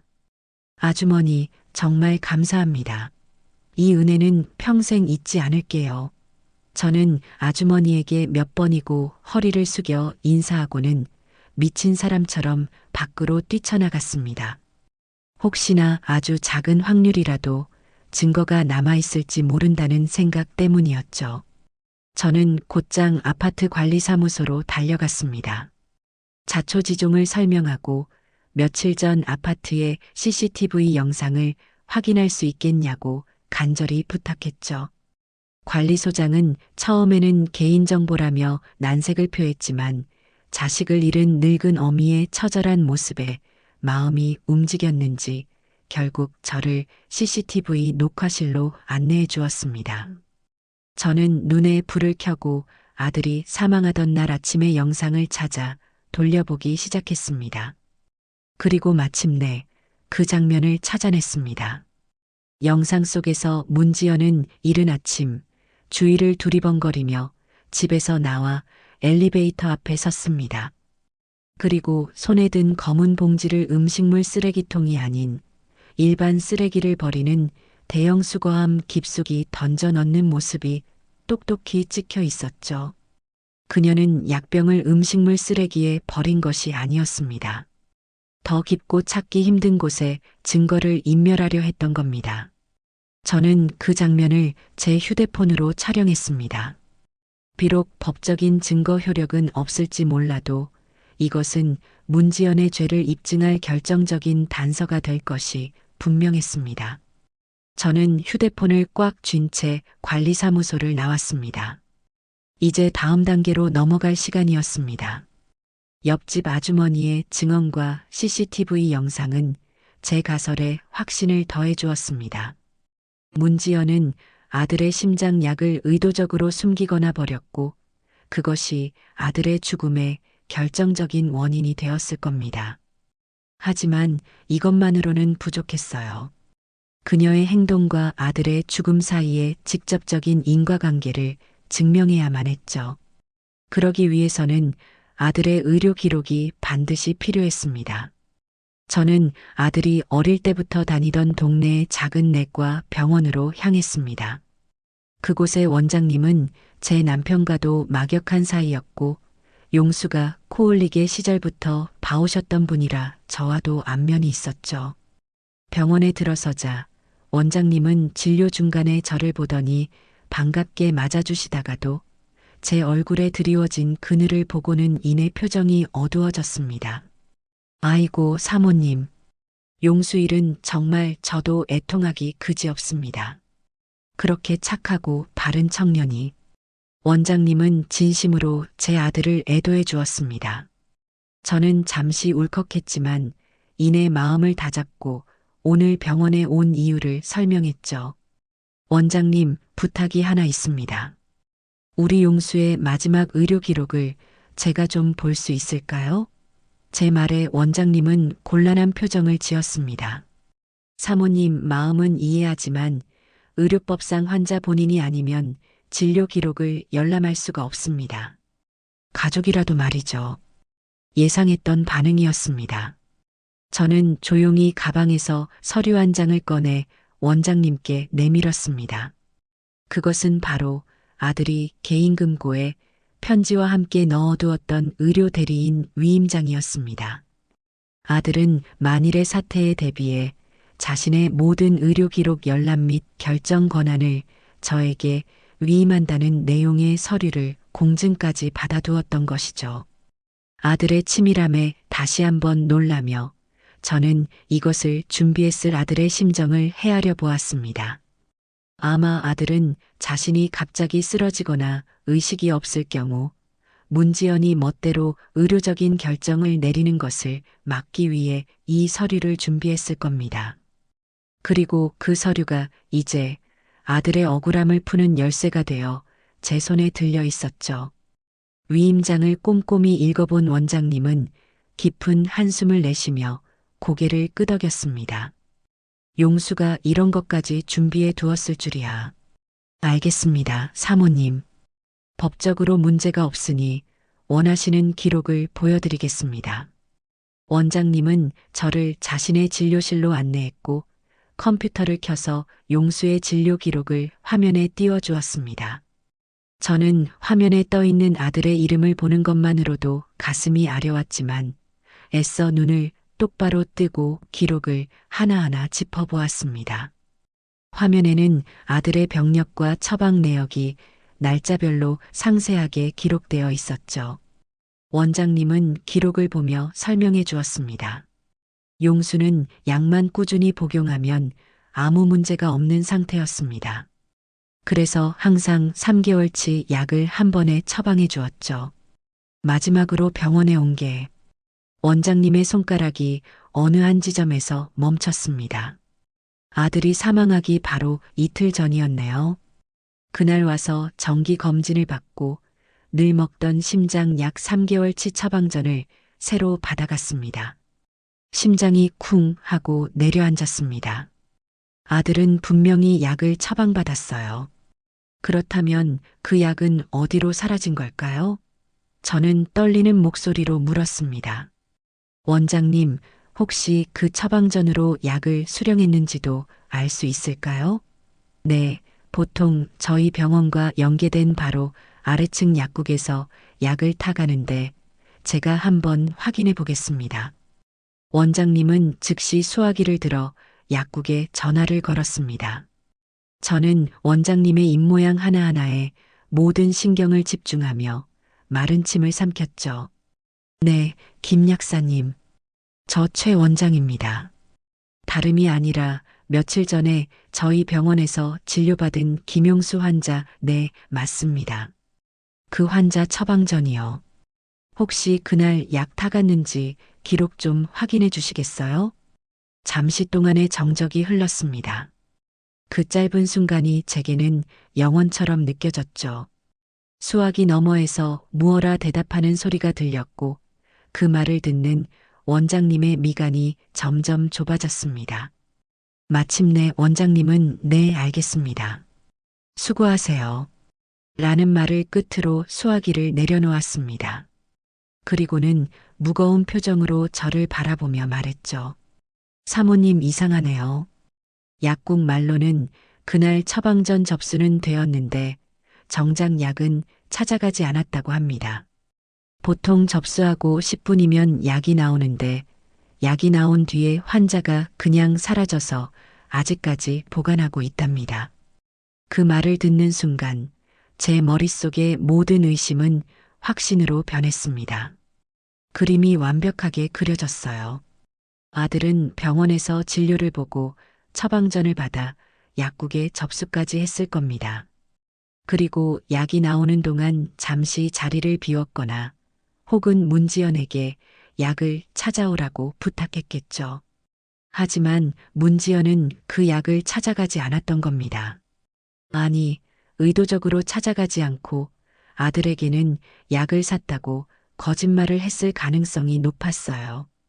그리고는 미리 숨겨두었던 빈 약병을 버려 마치 약을 다 먹은 것처럼 위장했던 것이죠. 약을 먹어야만 살 수 있는 아들에게 그 약을 주지 않았던 겁니다.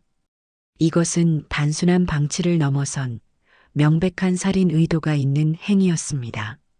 저는 치밀어 오르는 분노에 온몸을 떨었습니다. 이제 문지연을 파멸시킬 가장 강력하고도 치명적인 무기가 제 손에 들어왔습니다. 저는 원장님께 처방 기록과 약국 통화 사실 확인서를 발급해 달라고 정중히 부탁했습니다. 원장님은 모든 것을 직감했다는 듯 말없이 서류를 준비해 주었죠. 병원을 나서는 제 손에는 뱀의 목을 겨눌 가장 날카로운 비수가 들려 있었습니다. 이제 모든 무기는 준비되었습니다. 책상 위에 그동안 제가 모은 증거들을 하나씩 펼쳐 놓았습니다. 며느리의 불륜 현장이 담긴 사진과 아들의 음성 파일, 아들이 자신의 재산을 교묘하게 빼돌렸음을 증명하는 서류들, 그리고 마침내 손에 넣은 문지연이 아들의 죽음을 방치했다는 결정적인 증거인 의료 기록과 증언들까지. 저는 마치 전쟁을 앞둔 장수처럼 이 무기들을 어떤 순서로 어떻게 사용해야 가장 효과적으로 적의 숨통을 끊을 수 있을지 고민하기 시작했습니다. 법정에 가서 이 증거들을 제출하고 법의 심판을 기다리는 방법도 있겠죠. 하지만 그것만으로는 분이 풀리지 않았습니다. 문지영과 백상철이 그들의 죄를 온 세상 사람들 앞에서 드러내고 가장 비참하고 처절하게 무너지는 모습을 제 눈으로 직접 보고 싶었어요. 그러기 위해서는 그들이 가장 행복하고 방심하고 있는 순간을 노려야 했습니다. 저는 흥신소 소장에게 전화를 걸어 두 사람의 최근 근황을 상세히 보고해 달라고 지시했습니다. 며칠 뒤 소장에게서 연락이 왔죠. 그의 보고는 제 예상을 조금도 벗어나지 않았습니다. 문지영과 백상철은 제 아들의 사망 보험금으로 그야말로 흥청망청 살고 있었어요. 강남의 최고급 오피스텔을 월세로 얻어 동거를 시작했고 매일같이 백화점 명품관을 드나들며 쇼핑을 즐기고 밤에는 고급 술집을 전전하며 돈을 물쓰듯 쓰고 있다고 했습니다. 아들의 목숨값이 그들에게는 한바탕의 화려한 파티를 위한 자금일 뿐이었던 겁니다.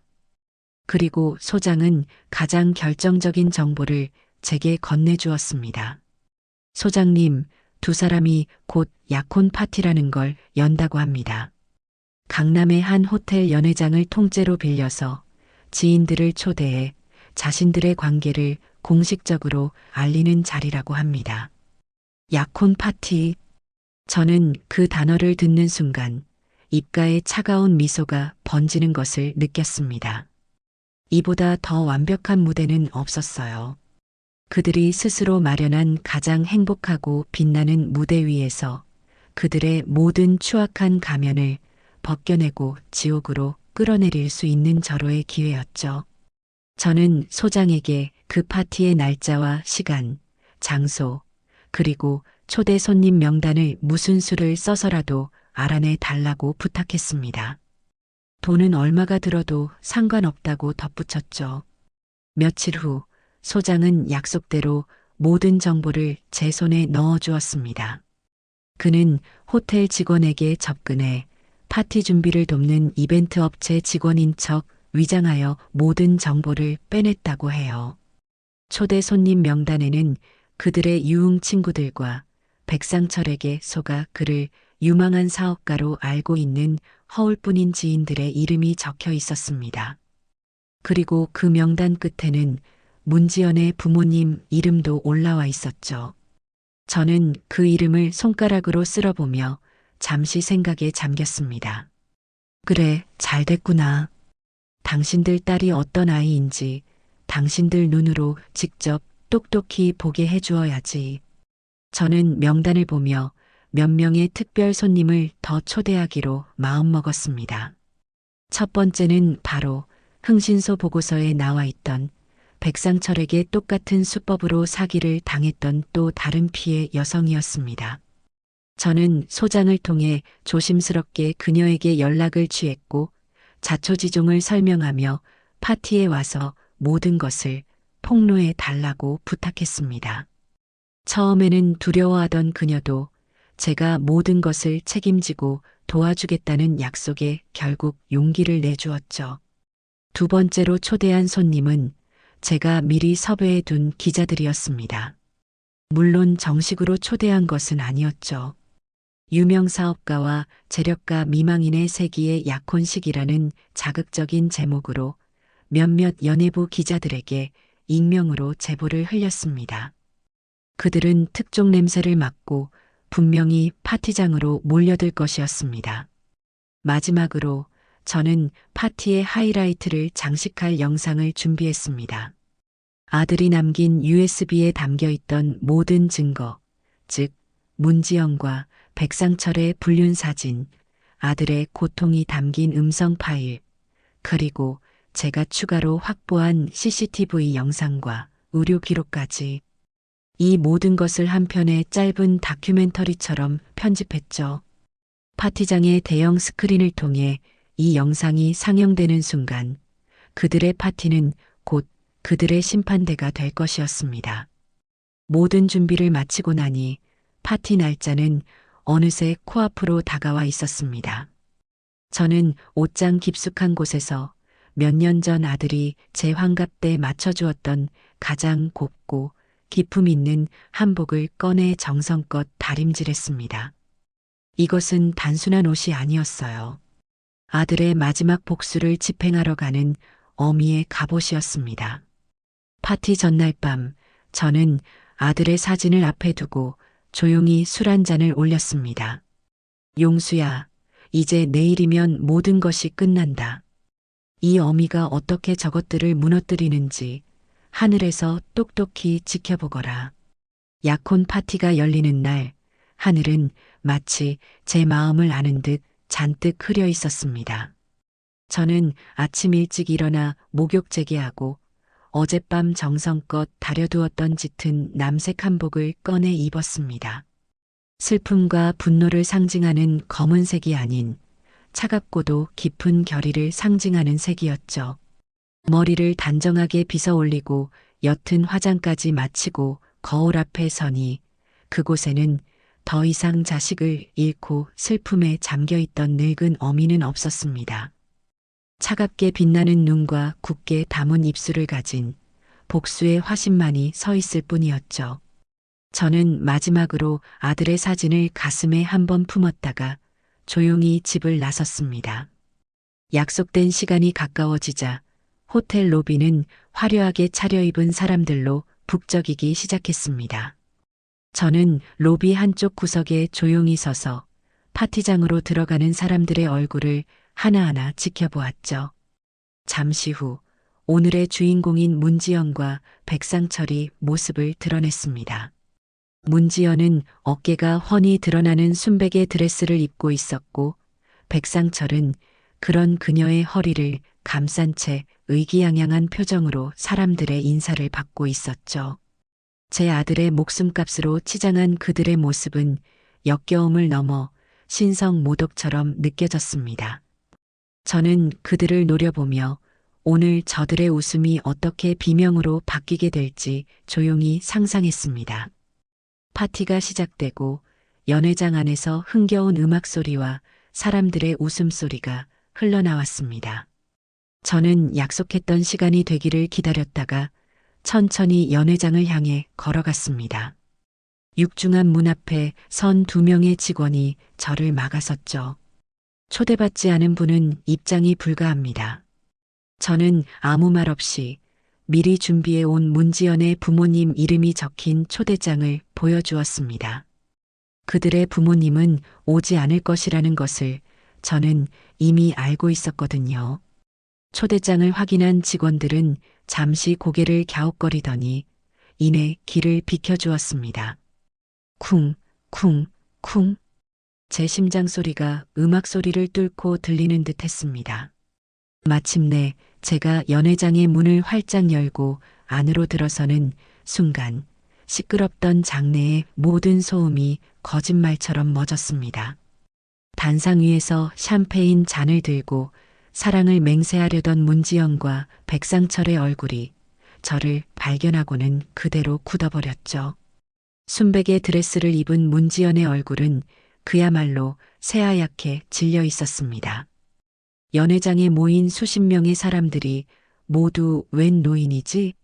하는 표정으로 저를 쳐다보았고 그 침묵 속에서 제 또각거리는 구두 소리만이 장내에 울려 퍼졌습니다. 저는 단상 앞까지 천천히 걸어가 마이크를 잡고 얼어붙어 있는 문지연을 향해 미소를 지으며 말했습니다. 제 목소리는 떨리지 않았어요. 오히려 놀라울 정도로 차분하고 또렷했죠. 지연아, 내 아들이 떠난 지 얼마나 됐다고 벌써 이런 성대한 잔치를 열었니? 참 대단하구나. 제 말에 장내는 술렁이기 시작했습니다. 누구셔?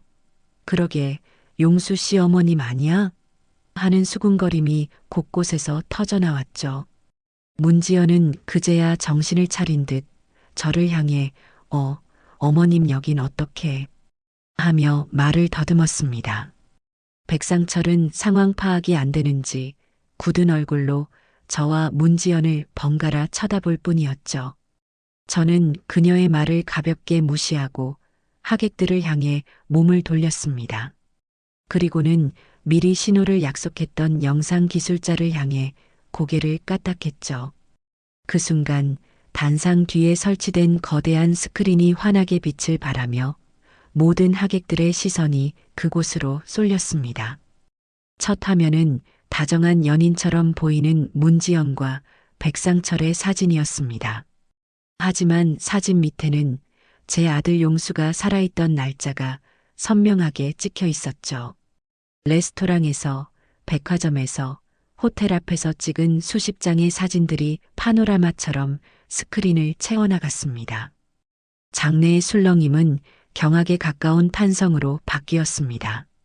세상에 저게 어떻게 된 거야? 바람 피운 거였어? 하는 소리가 여기저기서 터져 나왔죠. 문지연은 아니야. 저건 합성이야. 라고 소리쳤지만 그녀의 목소리는 이미 사람들의 경악에 묻혀버린 뒤였습니다. 이것은 시작에 불과했습니다.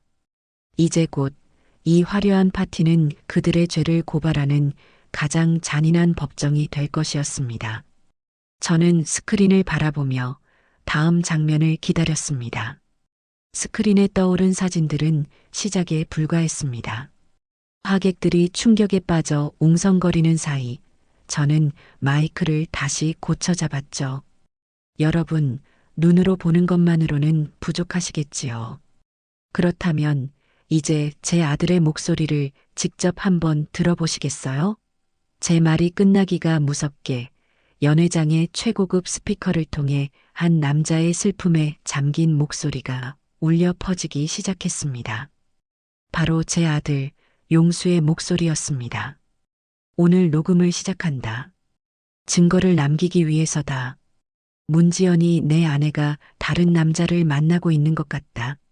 죽은 사람의 목소리가 연회장에 울려 퍼지는 순간 장내의 모든 소음이 칼로 자른 듯 멎었습니다. 사람들은 숨을 죽인 채 스피커와 스크린을 번갈아 쳐다보았죠. 스크린에는 아들의 음성 파일이 재생되는 화면과 함께 아들의 생전 사진이 떠 있었습니다. 아들의 목소리는 담담했지만 그 안에는 깊은 슬픔과 배신감이 서려 있었어요. 아내는 자신에게 점점 차가워졌고 밤마다 몰래 나가 누군가와 통화했으며 출처를 알 수 없는 돈을 쓰기 시작했다는 고백이 이어졌습니다. 그리고 마침내 아내가 숨겨둔 카드 명세서를 발견하고 모든 사실을 알게 되었다는 대목에 이르렀을 때 연회장은 그야말로 찬물을 끼얹은 듯 조용해졌죠. 문지연은 두 손으로 귀를 막고 아니야. 저건 사실이 아니야. 당장 끄란 말이야.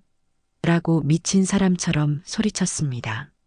하지만 이미 아무도 그녀의 말을 믿지 않았어요. 사람들은 이제 동정심 하나 없는 경멸의 눈빛으로 그녀를 쏘아보고 있었죠.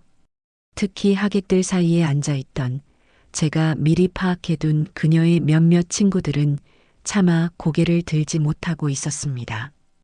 백상철 역시 처음에 여유만만하던 태도는 온데간데 없이 굳은 얼굴로 스크린을 노려보며 무언가 빠르게 머리를 굴리는 듯 보였어요.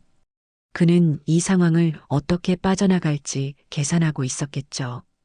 아들의 음성 파일 재생이 끝나자 저는 다시 마이크를 잡았습니다. 이번에는 단상 위에 의기양양하게 서 있는 백상철을 향해 시선을 고정했죠. 그리고 당신, 백상철 씨, 당신이 내 며느리를 뒤에서 조종하며 내 아들의 재산을 노린 전문 사기꾼이라는 것도 나는 다 알고 있습니다. 제 폭탄 선언의 장내는 다시 한번 발칵 뒤집혔습니다. 백상철은 순간 움찔하더니 이내 뻔뻔하게 웃으며 말했죠. 어머님, 지금 무슨 말씀을 하시는 겁니까? 저와 지연 씨는 서로 사랑하는 사이입니다.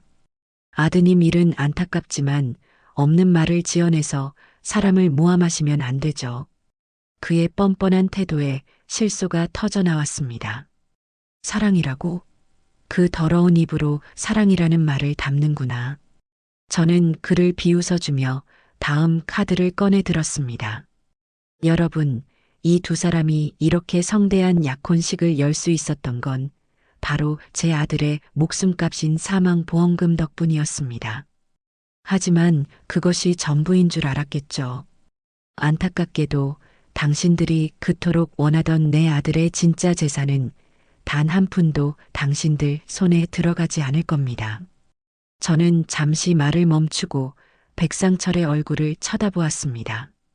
그의 눈동자가 탐욕으로 번뜩이는 것을 놓치지 않았죠. 왜냐하면 내 똑똑한 아들은 당신들의 정체를 이미 다 파악하고 자신의 모든 재산을 안전한 곳으로 옮겨두었거든. 당신들이 손에 쥔 그 보험금은 내 아들이 당신들의 탐욕을 세상에 알리기 위해 던져준 아주 작은 미끼에 불과했단다. 그 말을 하는 순간 백상철의 얼굴이 처음으로 와르르 무너져 내리는 것을 보았습니다. 그의 눈빛은 당황과 분노, 그리고 의심으로 가득 차 있었죠. 그는 저를 향했던 시선을 옆에 서 있는 문지연에게로 돌렸습니다. 그 눈빛은 더 이상 사랑하는 연인을 보는 눈빛이 아니었어요. 이게 어떻게 된 거야? 네가 알아본 거랑 다르잖아. 라고 따져 묻는 사기꾼 동업자를 추궁하는 듯한 차가운 눈빛이었죠. 문지연은 아니야. 그럴 리가 없어. 모든 재산이 우리 거라고 했어. 라며 횡설수설하기 시작했습니다. 바로 그때였습니다. 제가 계획했던 마지막 한 조각의 퍼즐이 맞춰지는 순간이었죠. 연회장의 육중한 문이 다시 한번 거칠게 열리며 한 여자가 분노에 찬 얼굴로 성큼성큼 걸어 들어왔습니다. 그녀는 제가 미리 연락해둔 백상철의 또 다른 피해자였습니다. 그녀는 망설임 없이 단상으로 직진하더니 백상철의 뺨을 잇는 힘껏 후려쳤습니다. 짝! 하는 소리가 연회장 전체에 울려 퍼졌고 사람들은 모두 숨을 죽였죠. 이 사기꾼, 내 돈은 언제 갚을 거야? 나랑 결혼하자고 사업 자금이 필요하다고 빌려간 내 피 같은 돈. 당장 내놔. 여자의 절규에 백상철은 완전히 이성을 잃고 말았습니다. 그 순간 제가 미리 제보를 흘려두었던 기자들이 어디선가 나타나 미친 듯이 카메라 플래시를 터뜨리기 시작했죠. 연회장은 그야말로 아수라장이 되었습니다. 백상철에게 뺨을 맞은 그는 다른 피해 여성과 멱살잡이를 시작했고 문지연은 자신이 사기꾼에게 놀아났다는 사실을 깨닫고 그 자리에 주저앉아 허망하게 울부짖기 시작했습니다. 하객들은 이 추악한 막장 드라마의 결말을 어떻게든 피하려는 듯 서둘러 짐을 챙겨 밖으로 빠져나가기 시작했죠. 저는 그 모든 혼돈의 중심에서 조용히 그들의 파멸을 지켜보았습니다. 이것이 바로 제 아들을 배신하고 기만한 자들의 마지막 모습이었습니다. 하지만 아직 진짜 심판은 시작되지도 않았습니다. 저는 천천히 그녀에게 다가가 마지막 결정타를 날리기 위해 마이크를 다시 입에 가져갔습니다. 장내에 제 목소리가 울려 퍼지자 소란스럽던 사람들의 시선이 다시 한번 제게로 집중되었어요. 문지연. 제가 그녀의 이름을 부르자 그녀는 천천히 고개를 들었습니다. 눈물과 마스카라로 범벅이 된 그녀의 얼굴은 더없이 처참했죠. 네가 저런 사기꾼에게 놀아난 것도 내 아들의 돈을 탐낸 것도 나는 어쩌면 용서할 수 있을지도 모른다. 사람이 살다 보면 그럴 수 있으니. 하지만 내가 절대로 용서할 수 없는 건 바로 네가 내 아들을 죽게 내버려뒀다는 사실이야. 제 목소리는 분노로 가늘게 떨리고 있었습니다. 제 말에 문지연의 눈동자가 공포로 크게 흔들렸어요. 무슨 소리세요, 어머님? 용수 씨는 그냥 심장마비로. 닥치거라. 저는 버럭 소리를 질렀습니다. 심장마비? 그래, 심장마비였겠지. 하지만 그 원인을 네가 제공했다는 걸 나는 다 알고 있다. 저는 영상 기술자에게 다시 한번 신호를 보냈습니다. 그러자 스크린에는 며칠 전 제가 관리사무소에서 확보했던 CCTV 영상이 재생되기 시작했습니다. 아들이 사망하던 날 아침, 문지연이 검은 봉지를 들고 나와 대형 쓰레기 수거함에 무언가를 버리는 장면이었죠. 사람들은 저게 무슨 영상인가 싶어 의아한 표정으로 스크린을 바라보았습니다. 영상이 끝나자 저는 옆집 아주머니의 증언을 모든 사람 앞에서 밝혔습니다. 아들이 죽기 전날 밤 두 사람이 심하게 다투었고 문지연이 서류에 도장이나 찍으라며 악을 썼다는 사실을요. 그리고 다음 날 아침 그녀가 아들의 약병을 버리는 것을 본 것 같다는 증언까지 전부 말했죠. 하지만 그것만으로는 부족했습니다. 저는 스크린에 다음 증거를 띄웠습니다. 그것은 바로 아들의 병원에서 발급받은 진료 기록과 약국의 통화 내역 확인서였습니다. 내 아들은 죽기 이틀 전 병원에서 석달치 심장 약을 처방받았다. 그리고 약국의 처방전을 접수했지. 하지만 너는 그 약을 찾아가지 않았어. 약을 먹지 않으면 죽을 수도 있다는 걸 알면서도 너는 내 아들에게 약을 주지 않았던 거야. 제 말이 끝나자 연 회장은 완전한 침묵에 휩싸였습니다. 이것은 더 이상 불륜이나 사기 사건이 아니었어요. 명백한 살인 방조 혹은 그 이상의 범죄였습니다. 사람들의 시선은 이제 경멸을 넘어 공포와 혐오로 가득 차 날카로운 비수가 되어 문지연에게 꽂혔습니다. 공범인 백상철마저 완전히 질렸다는 표정으로 그녀에게서 뒷걸음질 쳤죠. 완전히 고립되고 모든 것이 탄로난 문지연은 마침내 무너져 내렸습니다.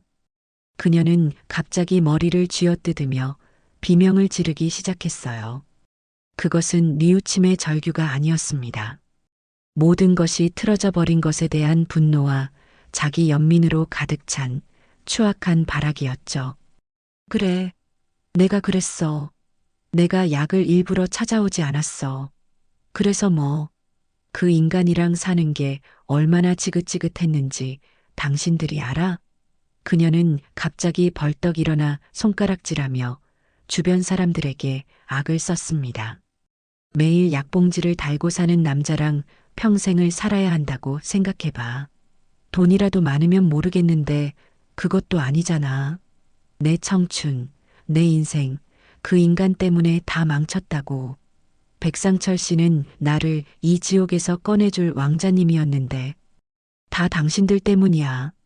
당신들 때문에 모든 걸 망쳤어. 그녀의 입에서 쏟아져 나오는 말들은 인간이라면 차마 할 수 없는 악독하고 이기적인 변명뿐이었습니다. 그녀의 추악한 고백이 절정에 달했을 때 저는 조용히 휴대폰을 꺼내 어딘가로 전화를 걸었습니다. 이제 들어오셔도 좋습니다. 그리고 잠시 후 연회장의 문이 다시 열리고 이번에는 제복을 입은 경찰들이 들어왔습니다. 제가 미리 파티장 밖에서 대기시켜 두었던 것이었죠. 경찰들의 등장에 연회장은 다시 한번 술렁였고 백상철은 도망가려다 다른 경찰들에게 붙잡혔습니다. 문지연은 넋이 나간 사람처럼 그 자리에 서서 다가오는 경찰들을 멍하니 바라볼 뿐이었죠. 경찰은 그녀에게 다가가 차가운 목소리로 말했습니다. 문지연 씨, 고 김용수 씨 사망 사건의 중요 혐의로 긴급 체포합니다. 당신은 변호사를 선임할 수 있으며 미란다 원칙이 고지되는 동안 기자들의 카메라 플래시가 쉴 새 없이 터졌습니다. 하얀 웨딩드레스 위로 차가운 수갑이 채워지는 모습은 그 어떤 영화보다도 더 극적인 장면이었죠. 백상철 역시 사기 혐의로 함께 연행되었습니다. 그는 마지막까지 자신은 억울하다며 발버둥 쳤지만 이미 그의 죄를 증언할 피해자가 여럿 나타난 뒤였죠. 두 사람이 경찰들에게 끌려나가며 화려했던 약혼 파티는 그렇게 막을 내렸습니다. 저는 텅 비어가는 연회장 한가운데 서서 그들의 마지막 모습을 조용히 지켜보았습니다. 제 길고 길었던 복수가 마침내 끝나는 순간이었습니다. 시원하다는 생각보다는 그저 깊은 허무함이 몰려왔습니다. 하지만 저는 알고 있었어요. 이것이 끝이 아니라 제 아들의 명예를 되찾고 제 자신의 삶을 되찾기 위한 새로운 시작이라는 것을요. 재력가 미망인과 전문 사기꾼의 약혼 파티, 살인 사건으로 막을 내리다. 다음 날 모든 신문과 방송은 그날 밤의 사건으로 도배되었습니다. 세상은 제 아들의 죽음 뒤에 숨겨진 추악한 진실에 경악했고 며느리 문지연과 사기꾼 백상철의 만행에 분노했죠. 기자들이 벌떼처럼 저희 집 앞으로 몰려들었지만 저는 그 어떤 인터뷰에도 응하지 않았습니다. 제가 할 일은 이미 끝났고 나머지는 법의 심판에 맡기면 될 일이었으니까요. 저는 그저 조용히 제 아들의 마지막을 정리하고 싶었습니다. 가장 먼저 한 일은 아들이 남긴 재산을 정리하는 것이었습니다. 아들이 개인금고에 남겨둔 무기명 채권과 골드바는 제가 생각했던 것보다 훨씬 더 막대한 액수였죠. 평생을 성실하게 일하며 아끼고 모은 제 아들의 피와 땀이었습니다. 저는 이 돈을 저를 위해 쓸 생각이 조금도 없었습니다. 이 돈은 제 것이 아니라 아들의 것이었으니까요. 며칠을 고민한 끝에 저는 아들의 이름으로 장학재단을 설립하기로 결심했습니다. 살아생전 아들은 그림 그리는 것을 무척 좋아했어요. 재능도 있었지만 어려운 집안 형편 때문에 일찍 꿈을 접고 생활 전선에 뛰어들어야만 했죠. 그런 아들의 못다 이룬 꿈을 다른 재능 있는 젊은이들이라도 마음껏 펼칠 수 있도록 도와주고 싶었습니다. 변호사와 상의하여 재단 설립 절차를 차근차근 밟아나갔습니다. 재단의 이름은 김용수 기념예술 장학재단으로 정했죠. 그리고 문지연의 더러운 흔적이 남아있는 아들이 살던 아파트를 처분했습니다. 집을 팔고 받은 돈 역시 모두 재단에 기부했어요. 그 집의 모든 가구와 물건들을 정리하던 날 저는 담담하게 아들의 유품을 하나씩 상자에 담았습니다. 아들의 낡은 스케치북을 발견했을 때 저는 결국 참지 못하고 눈물을 쏟고 말았죠. 스케치북에는 온통 제 얼굴이 가득했습니다. 웃는 얼굴, 잠든 얼굴, 화내는 얼굴까지. 아들은 언제나 제 곁에서 저를 그리고 있었던 겁니다. 저는 그 스케치북을 가슴에 품고 한참을 울었습니다. 재단 설립이 어느 정도 마무리될 무렵 뜻밖의 손님이 저를 찾아왔습니다. 바로 문지연의 부모님이었어요. 그들은 제 앞에 무릎을 꿇고 고개를 들지 못한 채 용서를 빌었습니다. 정말 죄송합니다, 사부인. 저희가 딸을 잘못 키웠습니다. 이런 괴물을 만들어 놓고도 저희는 아무것도 몰랐습니다. 죽을 죄를 지었습니다. 그들은 늙고 지친 모습이었어요.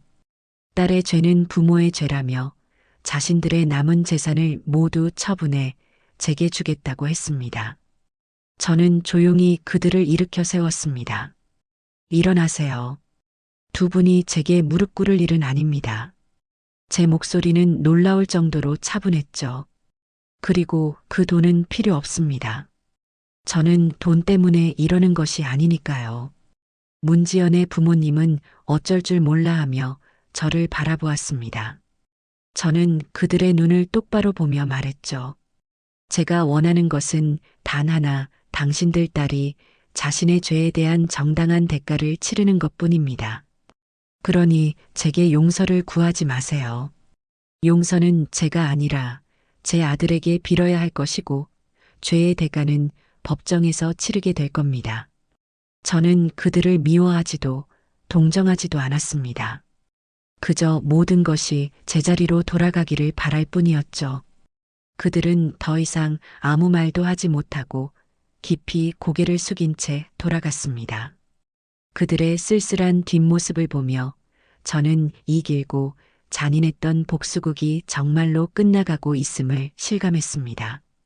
재판은 세간의 엄청난 관심 속에서 진행되었습니다.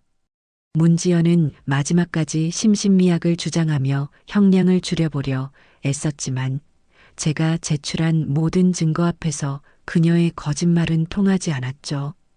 결국 그녀는 무기징역을 선고받았습니다. 백상철 역시 상습 사기죄로 10수년의 긴 징역형을 선고받고 감옥에 갔죠. 모든 판결이 끝났다는 소식을 변호사에게 전해 들은 날, 저는 그저 창밖을 하염없이 바라볼 뿐이었습니다. 기쁘지도 슬프지도 않았어요.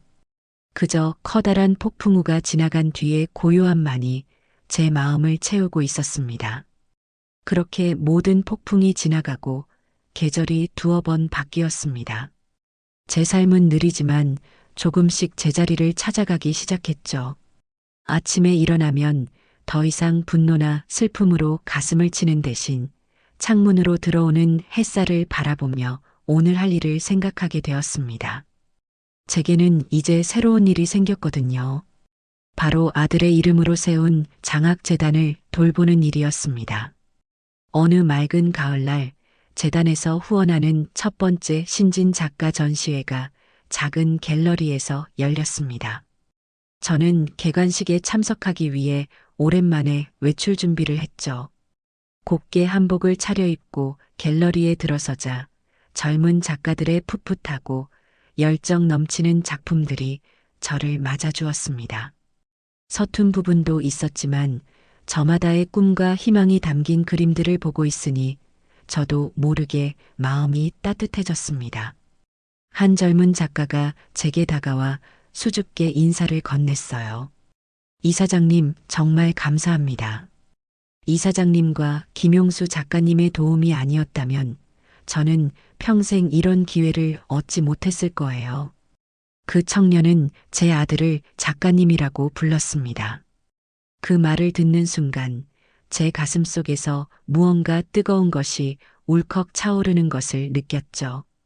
그래, 내 아들은 비록 생전에 꿈을 이루지는 못했지만 이제 이렇게 다른 젊은이들의 꿈을 통해 영원히 살아 숨쉬게 된 겁니다.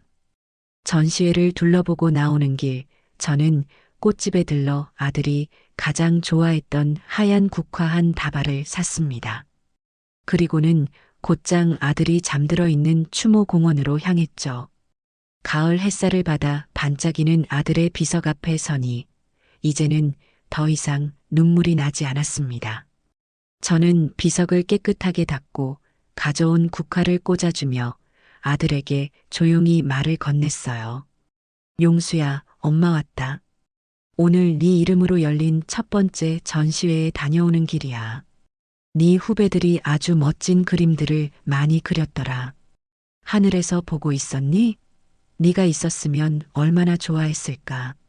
저는 그 자리에 한참을 앉아 아들에게 그동안 있었던 일들을 두런두런 이야기했습니다. 재단 이야기, 젊은 작가들 이야기, 그리고 이제는 제법 평온해진 제 일상에 대해서도요. 마치 아들이 바로 옆에 앉아 제 이야기를 들어주는 것 같았습니다. 이제 엄마는 괜찮아, 아들. 더 이상 복수심에 불타지도 않고 슬픔에 잠겨 있지도 않아. 그저 네가 남겨준 이 좋은 일들 하면서 너를 자랑스럽게 기억하면서 살아갈 거야. 그러니 너도 이제 모든 짐을 내려놓고 그곳에서는 부디 아프지 말고 좋아하는 그림 실컷 그리면서 편히 쉬렴. 그렇게 마지막 인사를 하고 돌아설 때 어디선가 시원한 바람이 불어와 제 얼굴을 스치고 지나갔습니다. 마치 아들이 엄마 고마워요. 이제 저도 괜찮아요. 하고 속삭여주는 것 같았죠. 저는 고개를 들어 파랗고 높은 가을 하늘을 바라보았습니다.